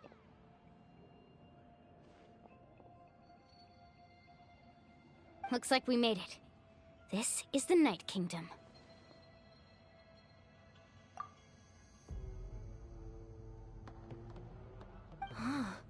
It looks so different from what I imagined in the stories. That overflow of energy is probably what trapped Kachina here in the first place. From this point forward, everything we know about the real world no longer applies. Anything can happen here. Paimon's more worried about how we're gonna make it out. We obviously can't go back the way we came. Do you see that patch of light on the ground? It's shining down from that fissure in the sky. Oh yeah, right in front of us. So that's coming from up there? Oh, it's so high up. Did we really fall that far down? Just like I said, our real-world knowledge doesn't apply here. We fell all this way, yet came out completely unscathed. If this was the real world, we'd have to climb our way back up to the entrance. But here, all we have to do is stand underneath the light and offer a prayer. That's it?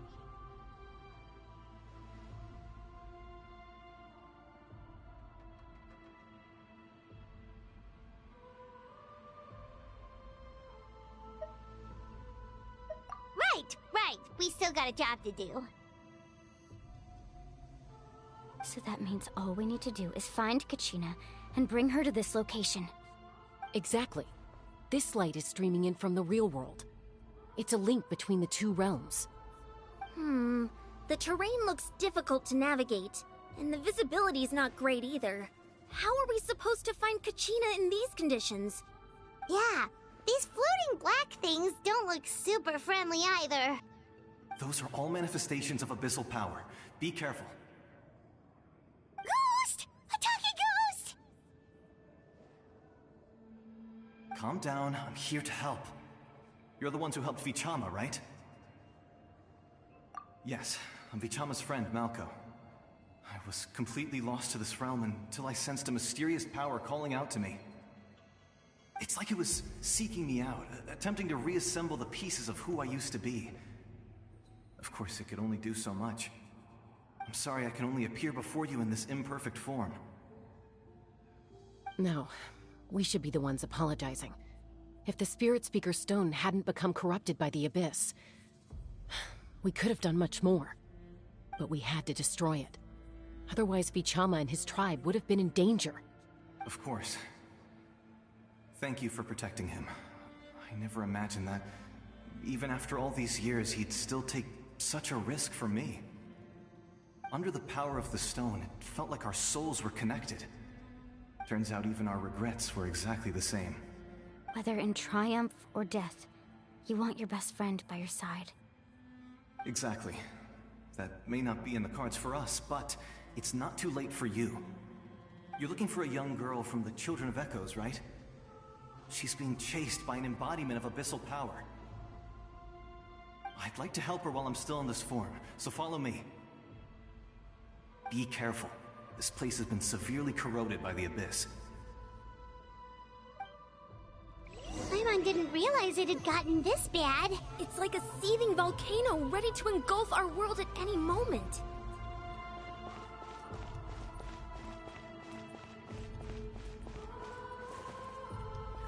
Ouch! Quick, get back here! You can't go wandering. Stick close to me. My power will be able to ward off attacks for the time being.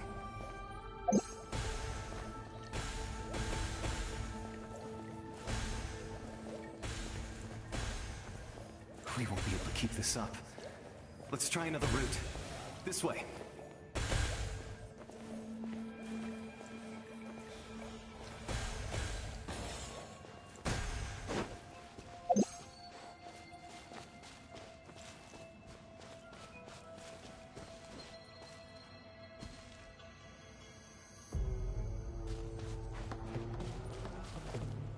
Not good. More monsters. We shouldn't waste our time on them.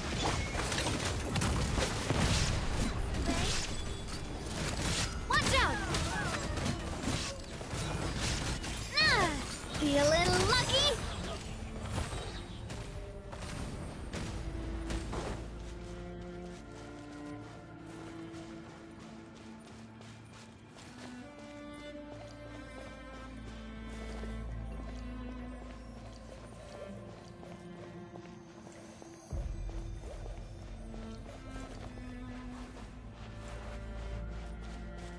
Oh, Paimon can't see anything! It's easy to get lost here. Just stick close.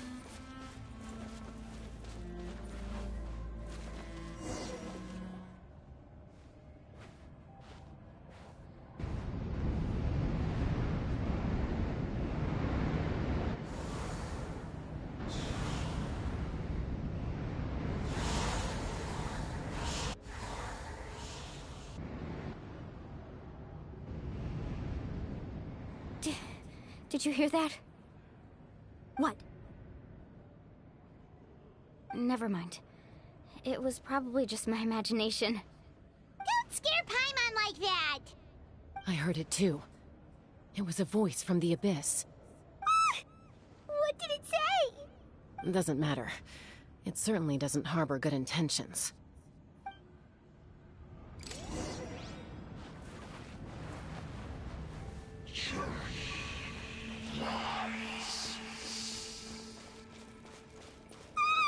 Paimon just heard it too! Let's keep going. Paimon wants to get out of this place!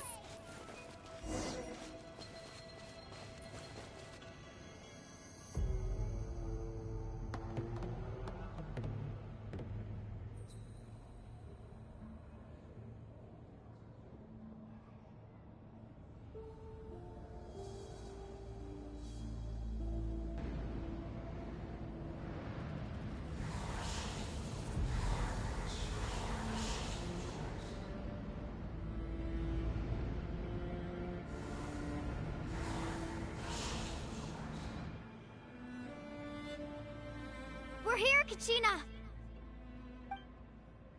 Oh, honey? You made it! Looks like our reunion will have to wait until we take care of these monsters. Good idea. Let's go!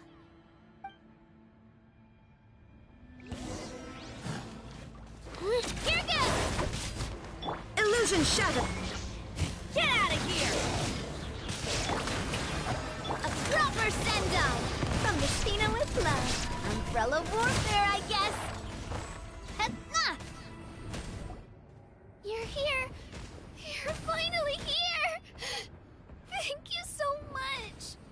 That monster can appear from anywhere. It almost caught me a bunch of times. The YF's power helped keep me hidden, so I just tried to stay out of sight until you got here. Atta girl. You did so well. And most importantly, you weren't hurt. Should we start heading back then? Actually, I have a request. Will you come visit? Can't exactly put it into words, but something's wrong with the Ode of Resurrection. And I know it has something to do with the contamination from the Abyss. That was the Pyro Archon's theory as well. Everything we've seen here certainly seems to back it up. In the Night Kingdom, there are 6 main totem poles representing the Wyab of each tribe. You can think of them like the body of each Wyab. Additional totem poles, like the ones around here, serve as proxies to which the Wyab can extend their consciousness. There are countless proxies scattered around the Night Kingdom. Through them, the Wyab can extend their consciousness over the entire realm and track down souls no matter where they roam. But if a proxy were to become severely contaminated, then a soul could become lost within the Night Kingdom.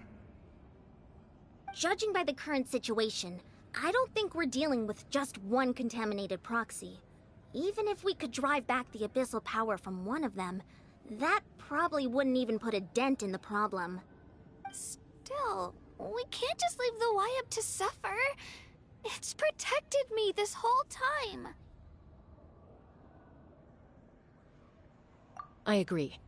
We might even manage to draw out the monster that's been hunting Kachina. Getting rid of the monster might slow down the deterioration of the Night Kingdom.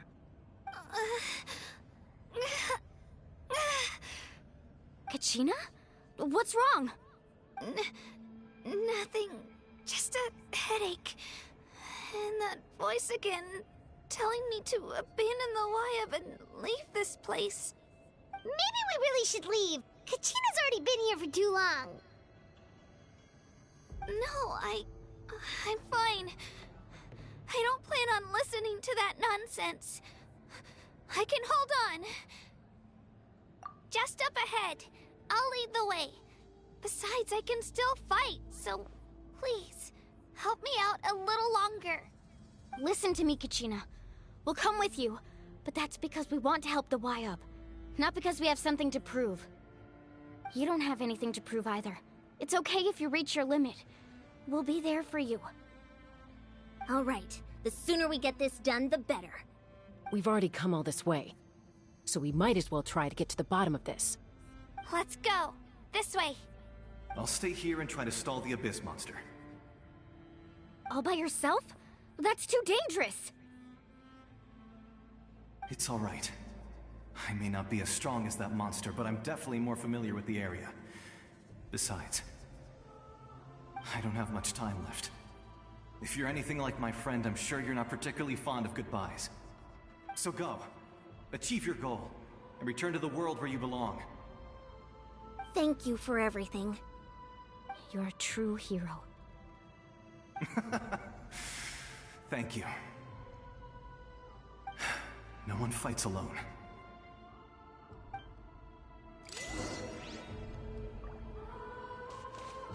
Does your head still hurt? Let me help you walk. I'm fine. You should know I'm made of stronger stuff than that.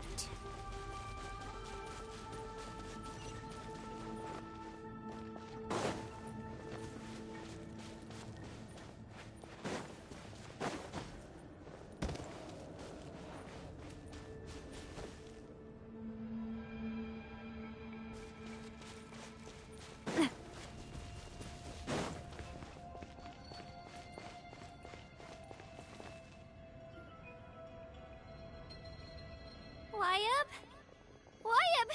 I'm back! My friends and I are here to heal you.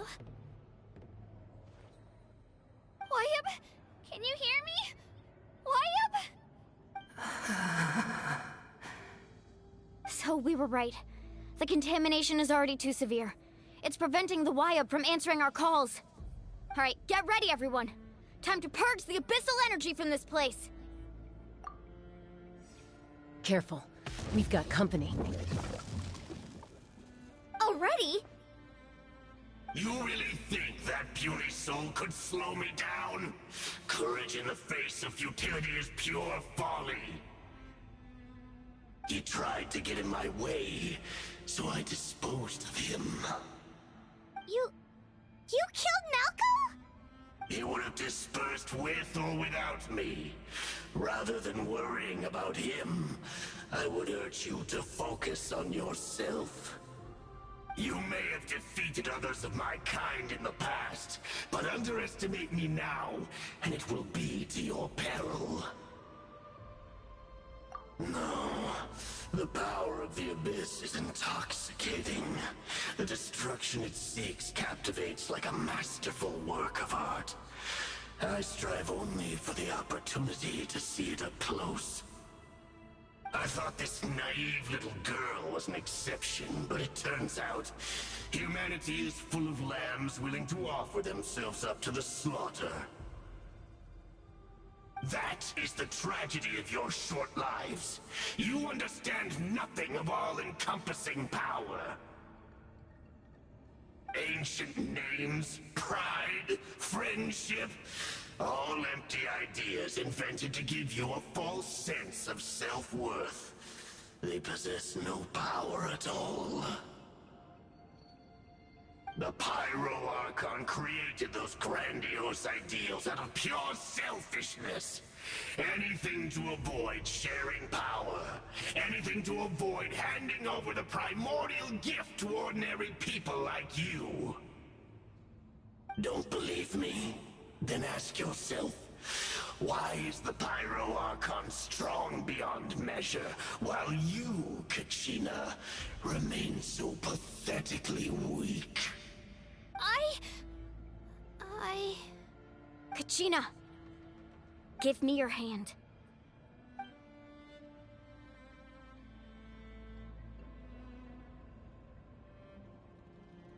Feel that? I'm right here next to you. Thanks, Moalani. You're right. I have nothing to fear. Because I'm not alone anymore. You're right. Maybe comforting ideals don't have any power. But you also couldn't be more wrong. You've never had to work for your own strength, so you will never understand the true source of our power. What? The courage we have to stand before you and not back down? It comes from our friendship. The power lies not in the ideal itself, but in our commitment to upholding that ideal, and in our decision to stand together and fight! Well said! Let's go, Kachina. It shouldn't take more than 2 of us to handle an enemy like this. Sorry in advance, but you deserve what's coming to you!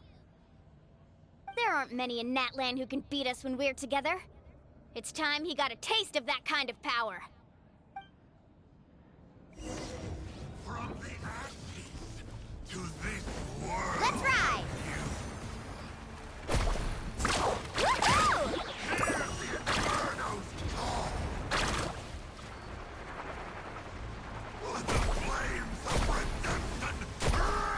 Check this out! Best of luck! Right here! Get back! Yeah, yeah!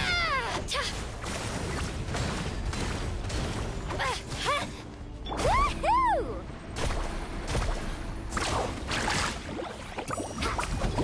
Ka-ko! Ho! Ha! Carving wit! We won! We actually won!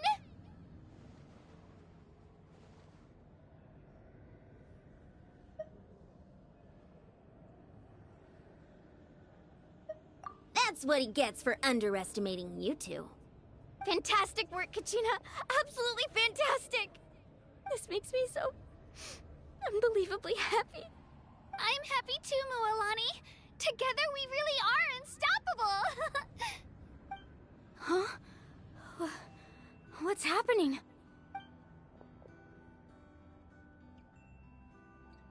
My ancient name is glowing? But I thought I didn't bring it with me. It's probably a projection from the real world, but that doesn't explain why it's glowing all of a sudden. Wait, does that mean you're...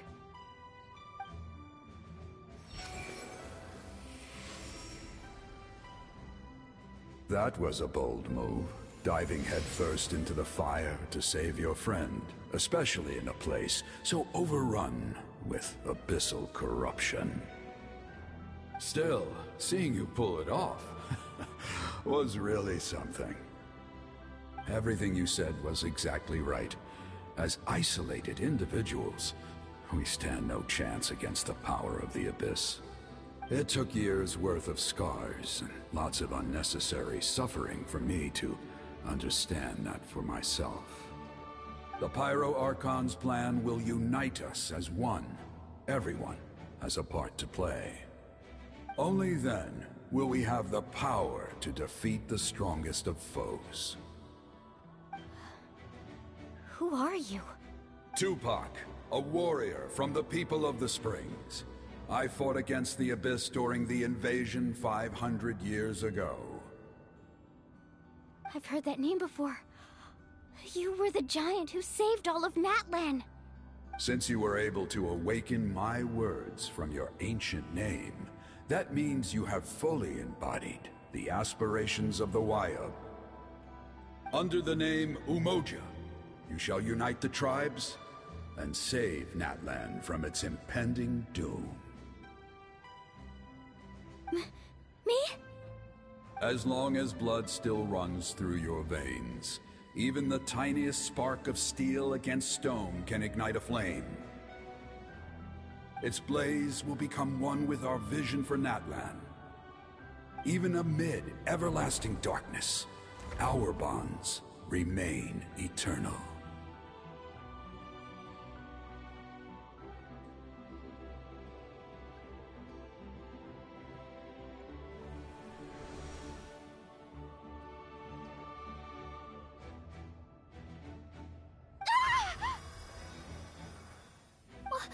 What's wrong, Mililani? So many memories. My brain was just flooded with everything he once knew. So that's what happened. What do you mean? Did you just figure something out? 500 years ago, they foresaw the very crisis we're facing now. Efforts to save Natlan started all the way back then. We can go over the details once we get back. We shouldn't linger here longer than we have to. I know bits and pieces, but I had no idea Mualani was also part of the plan. This sounds like something that's going to need a lot of explaining. Let's focus on saving the Wayab first.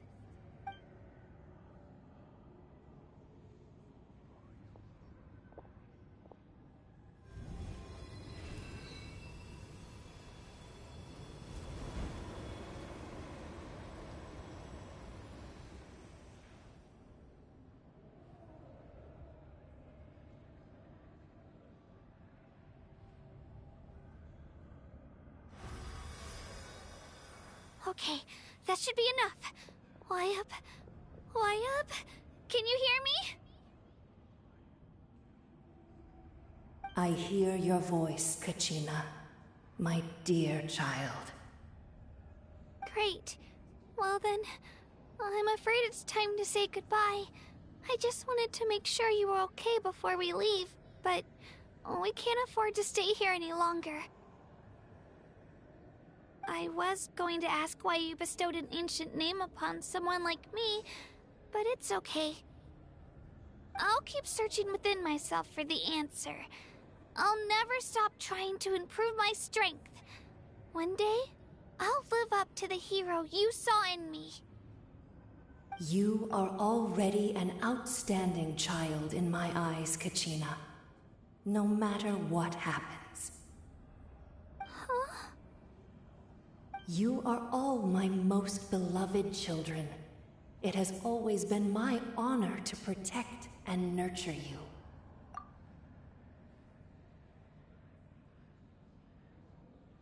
Your ancient name is just that. A name. Much like your parents chose to name you Kachina, I also gave you a name, but it need not define you. Focus on who you want to be. You are already worthy of your name. Now, you need only devote yourself to becoming a better you. The story of your ancient name is for you to continue. Just like your parents, my love for you will never change, no matter what the future holds.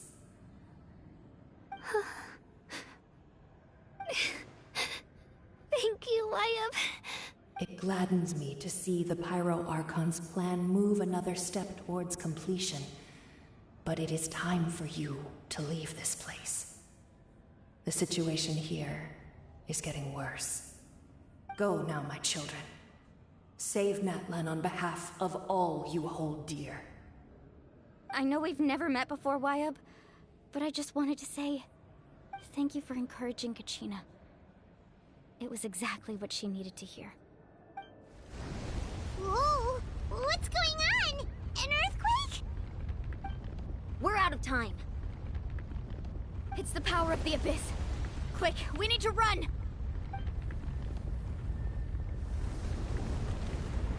It's a Seelie! The Seelie opened the way for us!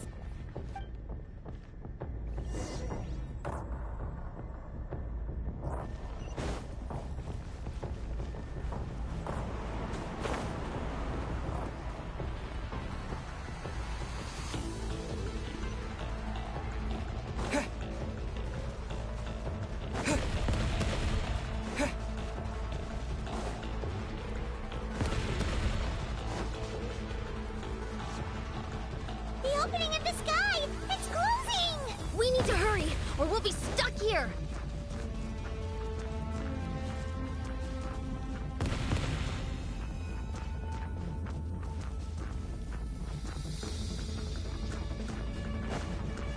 Watch out for the falling rocks! Quick, through the middle!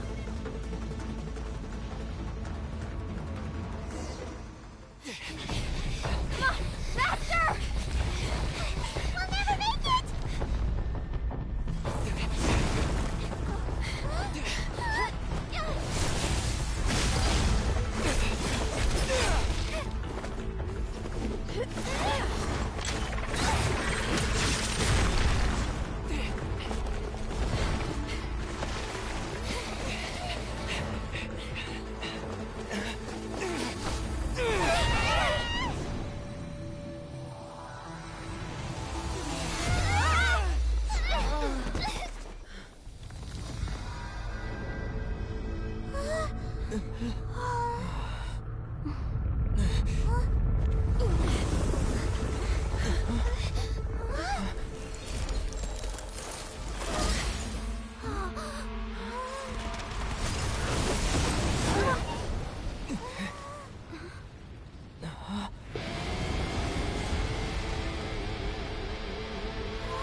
You've done well.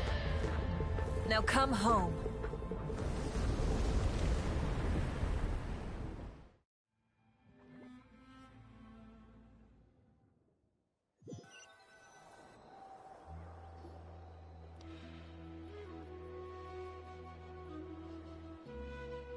We're back! The Pyro Archon saved us. But she's not here. Yeah, didn't she say she used it all up? She's still in the Speaker's Chamber. What we saw in the Night Kingdom was just her consciousness. So you're saying her consciousness did all that? Every great display of power comes at a price.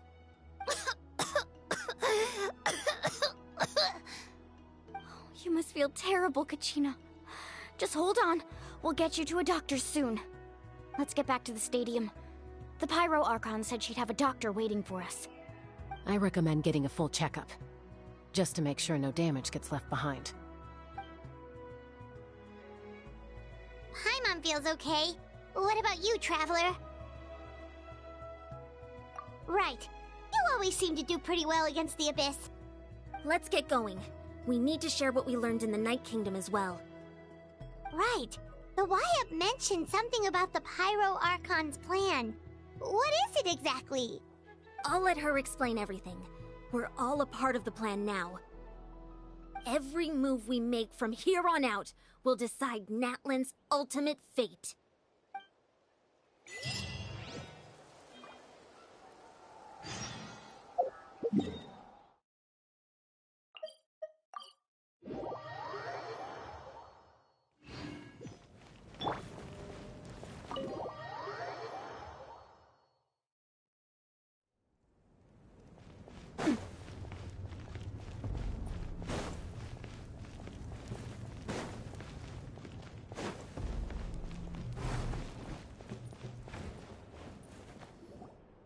Huh. There's a lot less stuff here than before. It's good to see you all here in one piece.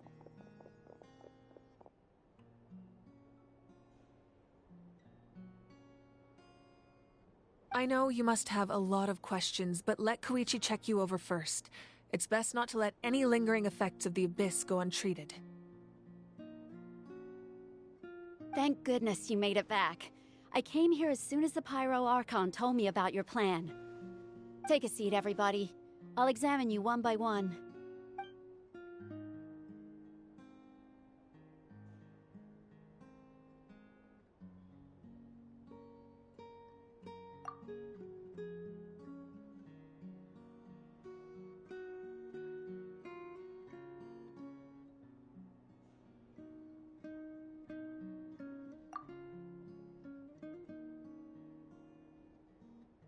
All right, that should do it for now. But just to be safe, I'll perform another checkup in a couple of days. I have to say, though, I've never seen anyone react to the Abyss like you, Traveler. It's like you're completely immune to its power. He always has been special like that. He can even purify its power. Wait, now that you mention it, Paimon doesn't think she's affected either. Given the current situation, that ability will likely play a great role in the events to come. Of course. I still have patients to see, so I'll head out. Thank you, Koichi. All right, all right. We might not see eye to eye, but we both had good intentions. Just give it time. I'm sure we'll figure things out between us one day. Yeah.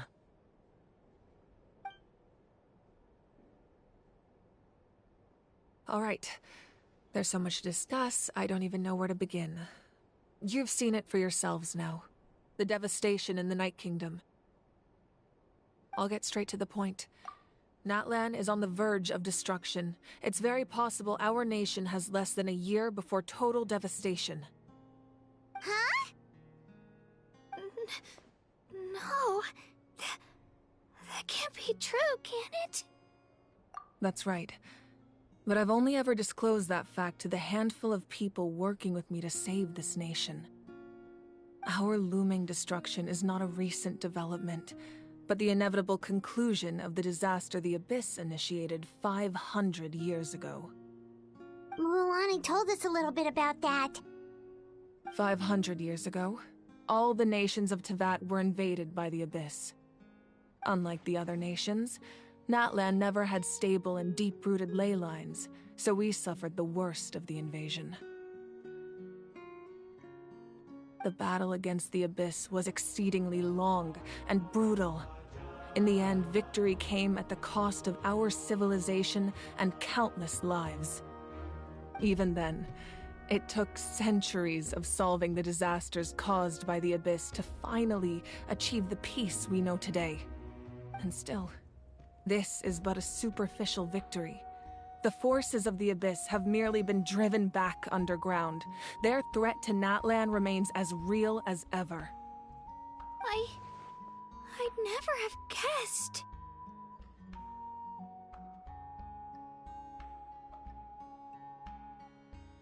The problems plaguing the Night Kingdom are all the more complicated because that realm is essentially functioning as Natlan's ley lines. Immediately after the war, our calculations estimated that we would have a maximum of 500 years before the Night Kingdom was completely lost to the Abyss.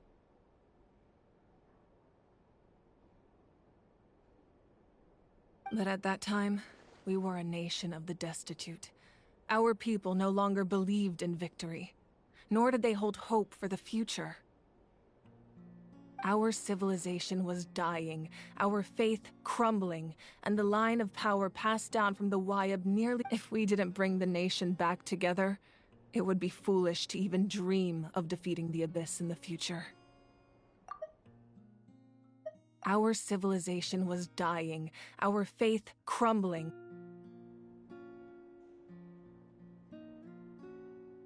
So, the Archon had a long and involved discussion with the heroes of each tribe, and finally came up with a 500-year-long plan to save Natlan. So that's what happened. After finding Kachina, I encountered a strange figure who gave me a series of new memories. Since the plan was mentioned in those memories, I guess I've been chosen to play an important role in it. But there's still something I don't understand. Those memories showed me the Pyro Archon from back then. And it was you. Huh? But that doesn't make any sense. The Pyro Archon is supposed to be human. It's impossible for a human to live that long.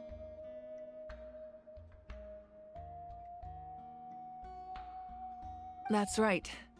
The hardest thing for humans to overcome has always been time, or rather, the natural limitations of our lifespan. A god can extend a human's life by using a certain amount of divine power, or subjecting them to a curse. But, as we all know, Natlan doesn't have gods like that. We can only rely on our own methods. A human life is like a flame destined to be extinguished. 500 years ago, I placed my life within the sacred flame. Only by dying before my time could I have the chance to wake up again. So, in other words, this is your... Yes. We only managed to defeat the Abyss all those years ago because the tribes came together as one. If the Natlan of the future was to have a fighting chance, the Pyro Archons that came after the war had to rebuild the decimated tribes. The goal was to reunite the people and restore the strength of each tribe's Wyab. Once a tribe was back to its full strength, the tribe's Wyab would select a hero, indicating the tribe was once again ready for war. The Chosen would then stand by my side in defense of our nation, just like great heroes of old 500 years ago. So that means I'm one of the Chosen? That's right. You bear the ancient name Umoja, the same one held by the hero from your tribe 500 years ago. It means unity. After your adventure in the Night Kingdom, I trust you've come to fully understand the meaning of that name. So in other words, you always knew who the Wyab were going to pick from each tribe? Yes. According to the plan, each tribe was supposed to have been fully restored by the time I awoke. But something went wrong along the way. The 6 heroes successfully inherited the ancient names from 500 years ago, but the intel regarding the plan wasn't passed on to them.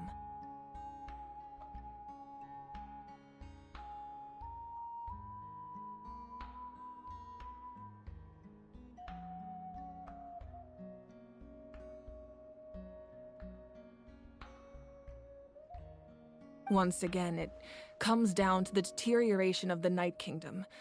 Communication between the Sacred Flame and the Wyab has been blocked. Just like how the Ode of Resurrection failed to bring Kachina back. Exactly. It's just another tactic the Abyss is using against us. The Abyss may not possess intelligence, but its methods certainly aren't easy to counter.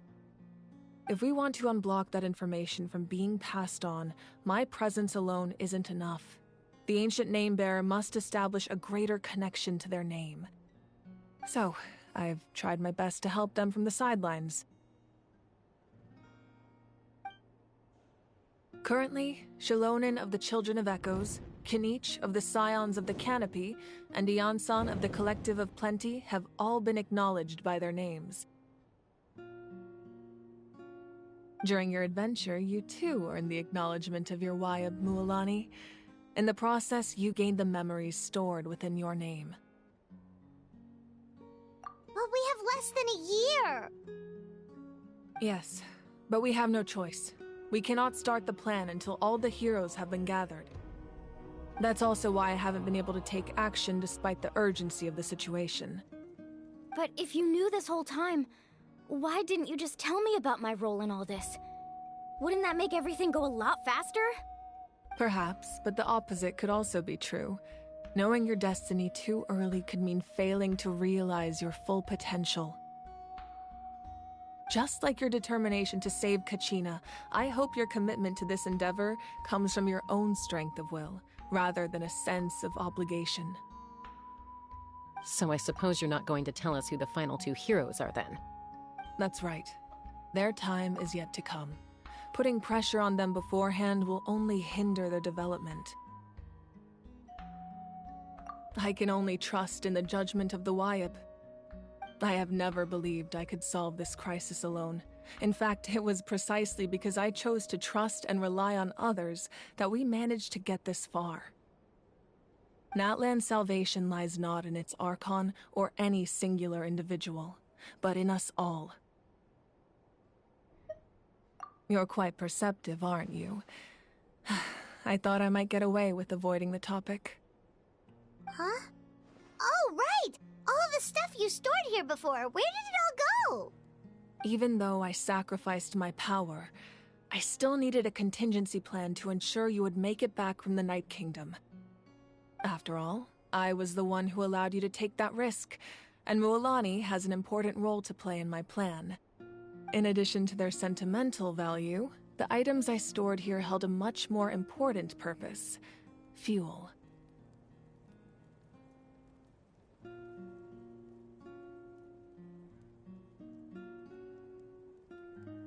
Fuel? Ah, so back then, that's why you...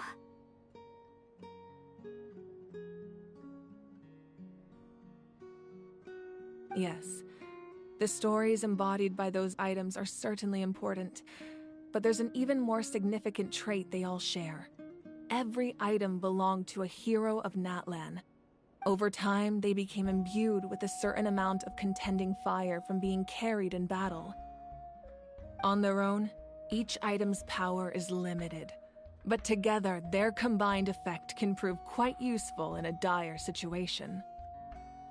By burning those items, I was able to activate the contending fire stored within them to open the boundary between the two worlds.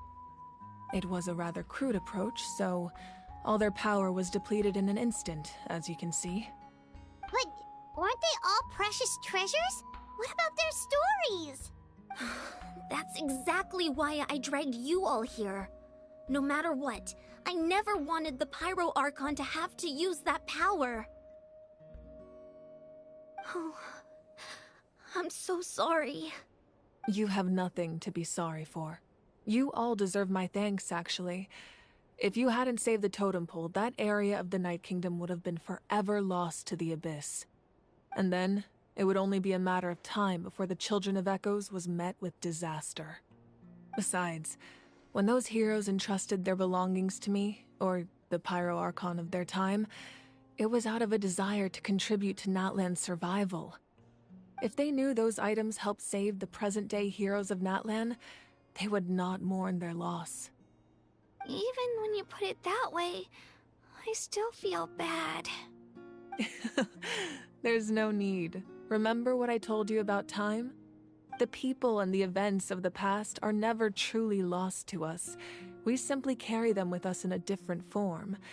In that sense, we didn't lose anything at all. If you still have regrets, let them fuel your resolve in the battles to come. Your deeds will become new legends and nurture new forms of power just like the items once stored here. Well, we'd still like to return the favor. Well, if that's the case, just treat me to a drink sometime. Now that Kachina has returned, we can finally hold the victory feast and celebrate your team's triumph in the Night Warden Wars. And we could all use the rest, that's for sure. Plus, you'll be able to silence everyone who doubted you once and for all, Kachina. Still, now that I know the danger we're facing, having a victory feast doesn't feel right. Try not to let it get to you. It's important to stay calm. Worrying about it will only affect your judgment. All right. You should head out. I'll join you in a bit.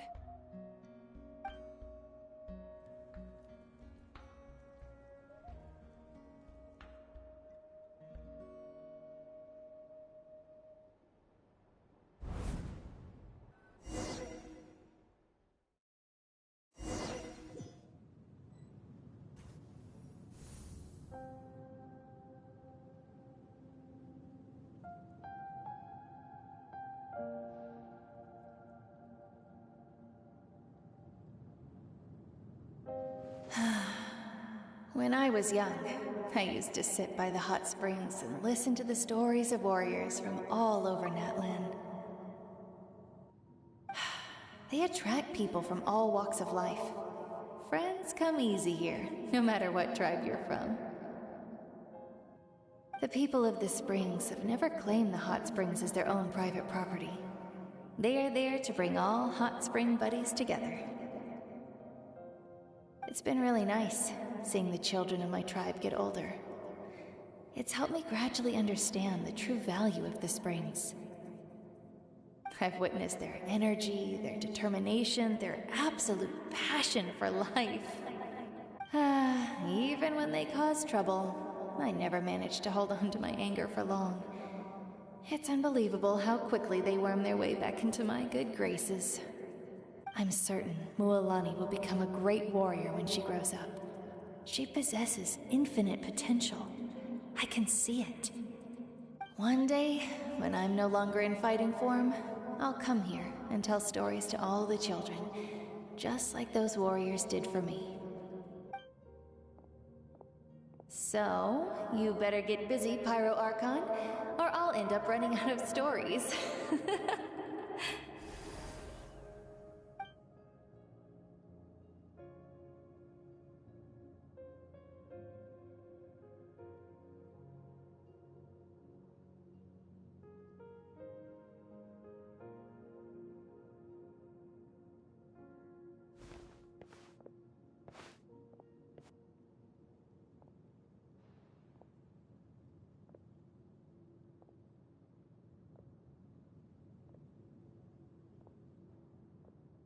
Our nation is engulfed in darkness. Our tribes stand divided, and yet you promise victory in the distant future. The Abyss is a cunning enemy, one that I faced in battle many times. Were that not the case, I would never understand exercising this degree of caution. My rage will never know absolution, and my power will no longer aid you in victory. But you came to me because you knew you could convince me with just a single sentence. I understand your choice. The heroes of today will forge the path ahead with blood and fire. Just remember to earn us the victory we are owed. Otherwise, rest assured, I'll find a way to collect the debt. For Natlan.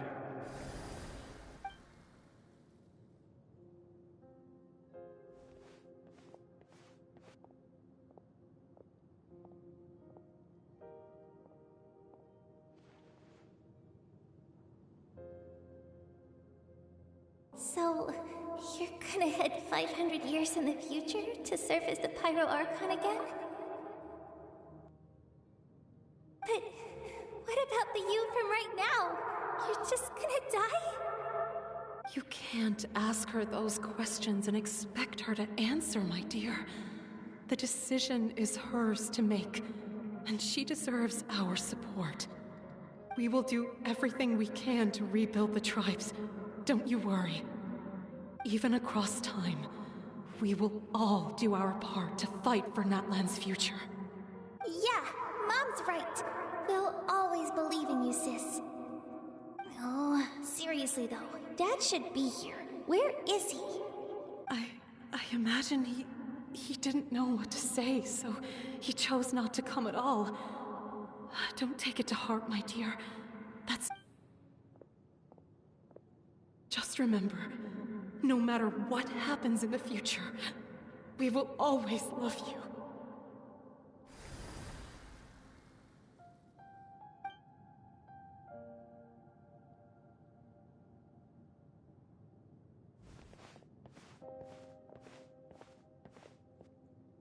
I'll come find you one day. I know I can't live that long, but I'll think of something. There has to be a way for us to meet again one day. If there's an answer out there somewhere, I'm gonna find it. So, don't forget about me.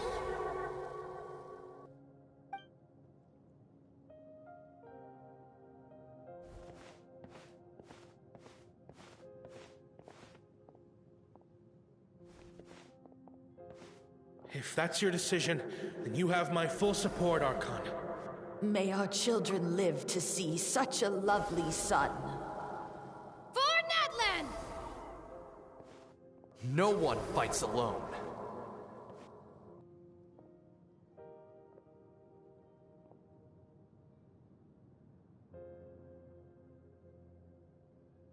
The rules are my legacy. They shall grant us the strength to overcome the next tragedy.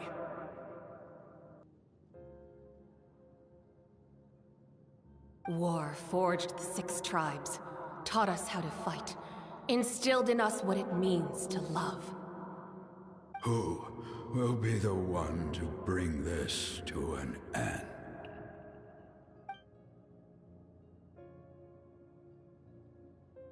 We are the inheritors of memory and legend. Those who grew alongside sun and wind. Those who forged our own destiny and future. That is Natlan's fire, the lifeblood of our nation.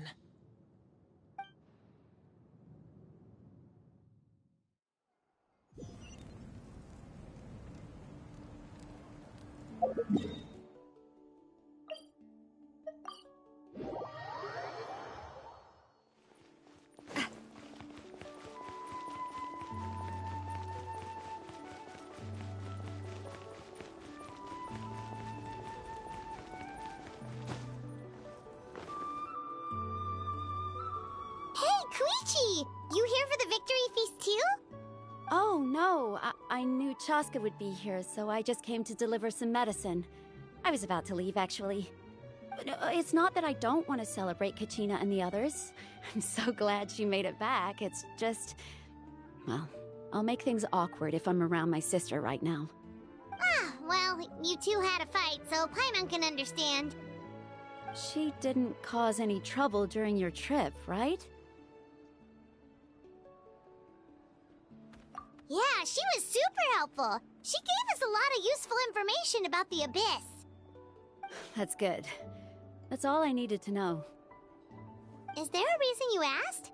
You were pretty outspoken when we first met, but now it's like you're holding something back.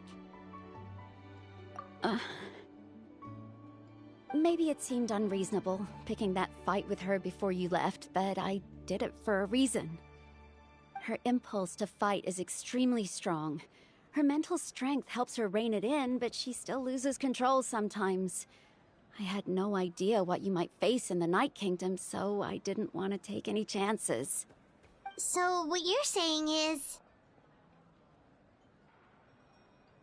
Okay, so maybe it sounds a little stupid, but it works pretty well.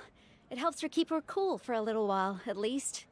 Anyway, I'm just glad you were able to make it back safe and sound. That's all I wanted. But do you really have to go that far?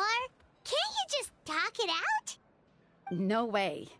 Chaska never opens up about her own pain, especially to her family.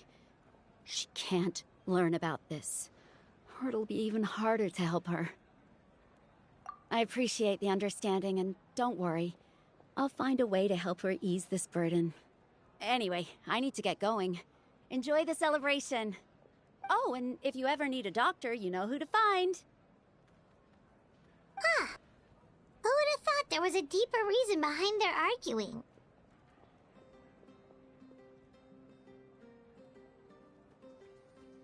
In the end, it's all the Abyss's fault. Paimon's had enough of them.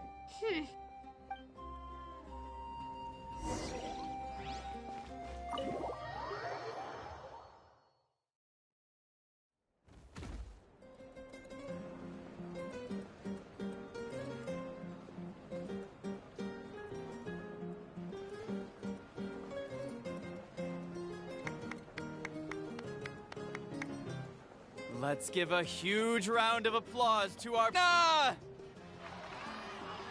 Woohoo! Well done, Kachina.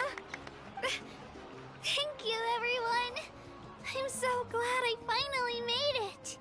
I always knew you could do it. With so much potential at your age, you have a great future ahead of you. You're one to talk. Don't think I didn't know you were the first person to abandon your team. I'll be dealing with you when we get back. I had no choice. My friend invited me. I couldn't just say no. Oh, really? So you weren't just trying to get ahead in the first round? I wasn't, I swear. I just happened to find that bearer injured in the wild, so I stopped to bandage his wounds. When he insisted on repaying the favor, what was I supposed to do? I'm just one person. I figured Kachina would have no trouble replacing me. But the fact of the matter is that after your departure, everyone else started thinking about swapping teams too. I'm really sorry, Kachina. It was wrong of us to abandon you like that. It's amazing that you still made it all the way through to the Night Warden Wars. That's the highest honor. So, what about you guys? Did you make it far? Our team captain drank too much the night before the competition and turned up late to the stadium on the day. We got disqualified.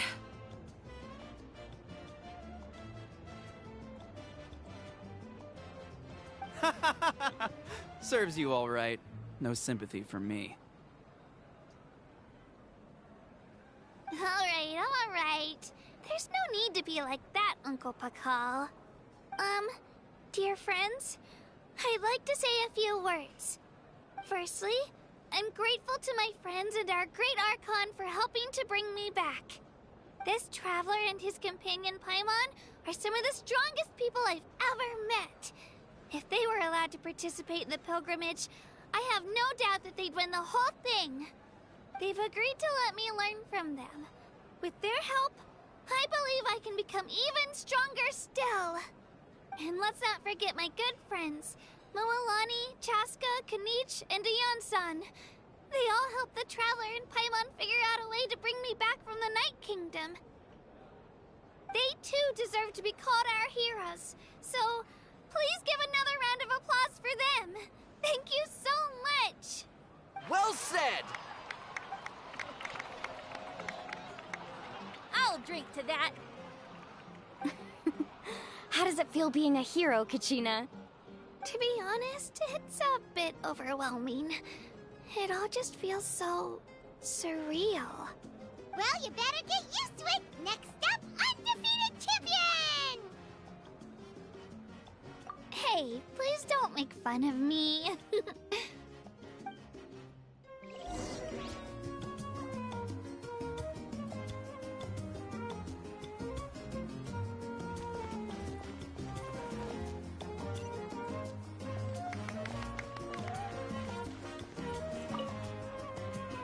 Ah, you're here.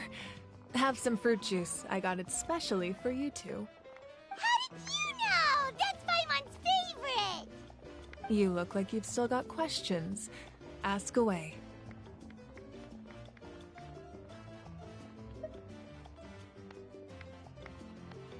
Because they had their own lives to live. The thought of telling them, abandon your families and everyone you love, and come with me to the end of time, for in 500 years Natlan will be destroyed, it seemed too cruel. You could just as easily point out that everything in this world would come to an end eventually. But life is short, and beyond a point it just doesn't seem real. Imagine if I said, let's leave right now and go save the sun because it'll flame out in a few million years. It would sound quite ridiculous. I couldn't make them shoulder that burden with me. Besides, every generation will have its heroes, this one included.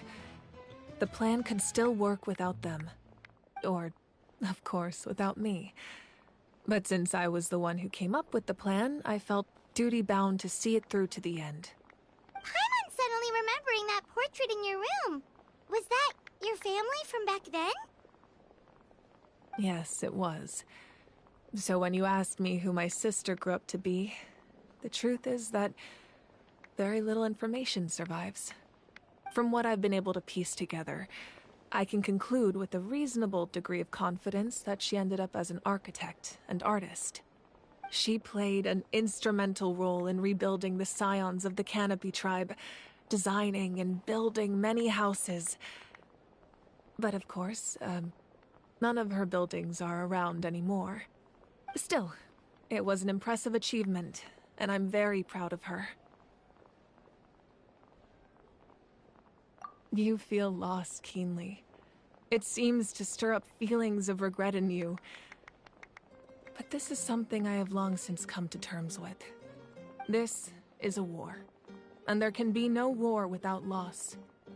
I am already far more fortunate than those who lost their lives to the Abyss.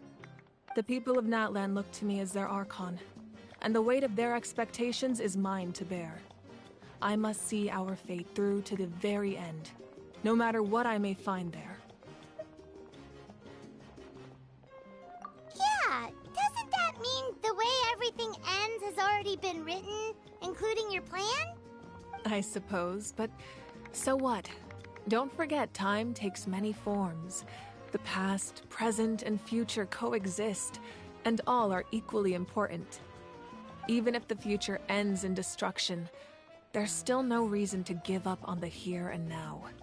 And it's precisely because we humans cannot know our fate that we will never give up on our struggle. This is a pivotal moment. We are still 2 heroes short. Well, 3 to be precise. There's one further hero who I'm hoping to get on my side, whatever it takes. Your resistance to the corrupting power of the Abyss is truly remarkable. It would easily make you an all-important figure in the upcoming battle. If you agree to join us, you will not only gain my full support in your journey, but I will also forge a brand new ancient name for you. Ancient names can be forged? They can. Several strict conditions must be met, but if they couldn't be forged at all, then the number of them in circulation would have long dwindled to 0. Possessing an ancient name would mean that your adventures in Natlan are recorded in full. Your stories would be remembered by our people for all the years to come. The Ode of Resurrection may have temporarily lost its power, but still, take this as my personal guarantee that I shall never let you fall. Just like in the Night Kingdom, I will be there for you. That is a promise I will fulfill at all costs. This nation always honors its heroes. Yeah, we can't just ignore the situation here. Wonderful. Then I'll reach out to Shilonen right away. She's the one who will forge the name. We've never forged an ancient name for an Outlander before, but I trust she'll find a way.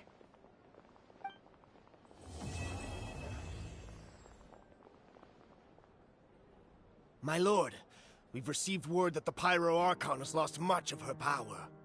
Although your injury complicates things, this is most certainly the opportune time to seize the Gnosis. Victory and defeat are rules, not outcomes. I have never taken advantage of an opponent in a time of weakness, and I don't intend to start now.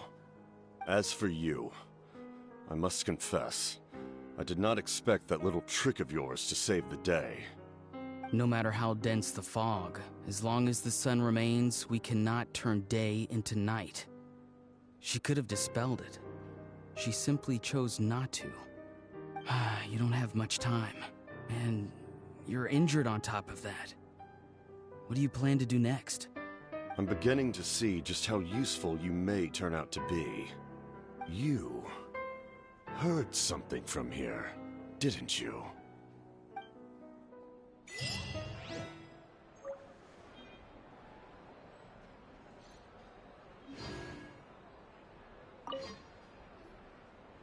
Oh, something else you'd like to ask? Well, our intel suggests he hasn't made any new movements yet, although Kenichi's investigation helped us confirm that he's being aided by someone from the Masters of the Nightwind. I'm getting closer to narrowing down who that may be, but it's still unclear whether this person aided the captain out of willingness or coercion. If you learn anything about this during your adventures, please, let me know. Oh, something else you'd like to ask?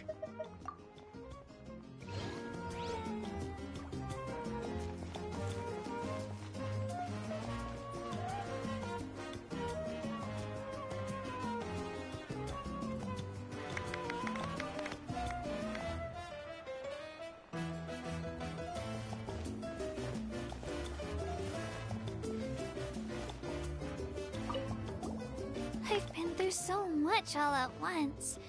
Everything still kind of feels like a dream. Are you still feeling unwell? Nope, all better now. I told you I bounced back pretty quick, so don't worry about me. I bet you guys must be tired though. Make sure you get some good rest tonight. You gotta recharge so you'll be in the mood to have fun.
Eh ben, mesdames et messieurs, c'est ici que je conclus mon épisode sur l'acte 2 de la quête d'Archon du chapitre 5, de l'acte 5 en fait.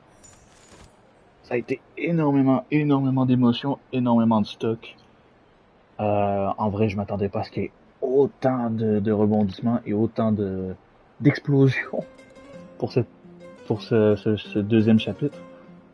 Reste à voir exactement ce que la suite va nous réserver pour Genshin Impact, mesdames et messieurs. Alors je tiens à vous dire, il y a des fortes chances que je conserve toutes mes vœux pour aller chercher ma Wicca. Ça est indiscutable. Donc sur ce, mesdames et messieurs, c'est ici que je m'arrête. On se retrouvera très bientôt pour la suite des événements sur Genshin Impact, mesdames et messieurs.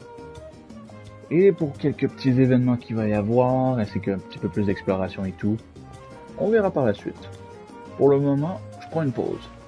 Donc merci beaucoup d'avoir regardé, j'espère que ça vous aura plu. On se retrouve très bientôt pour la suite des événements sur Genshin Impact, mesdames et messieurs. GeekYoshii pour vous servir. À la prochaine tout le monde. Ciao ciao.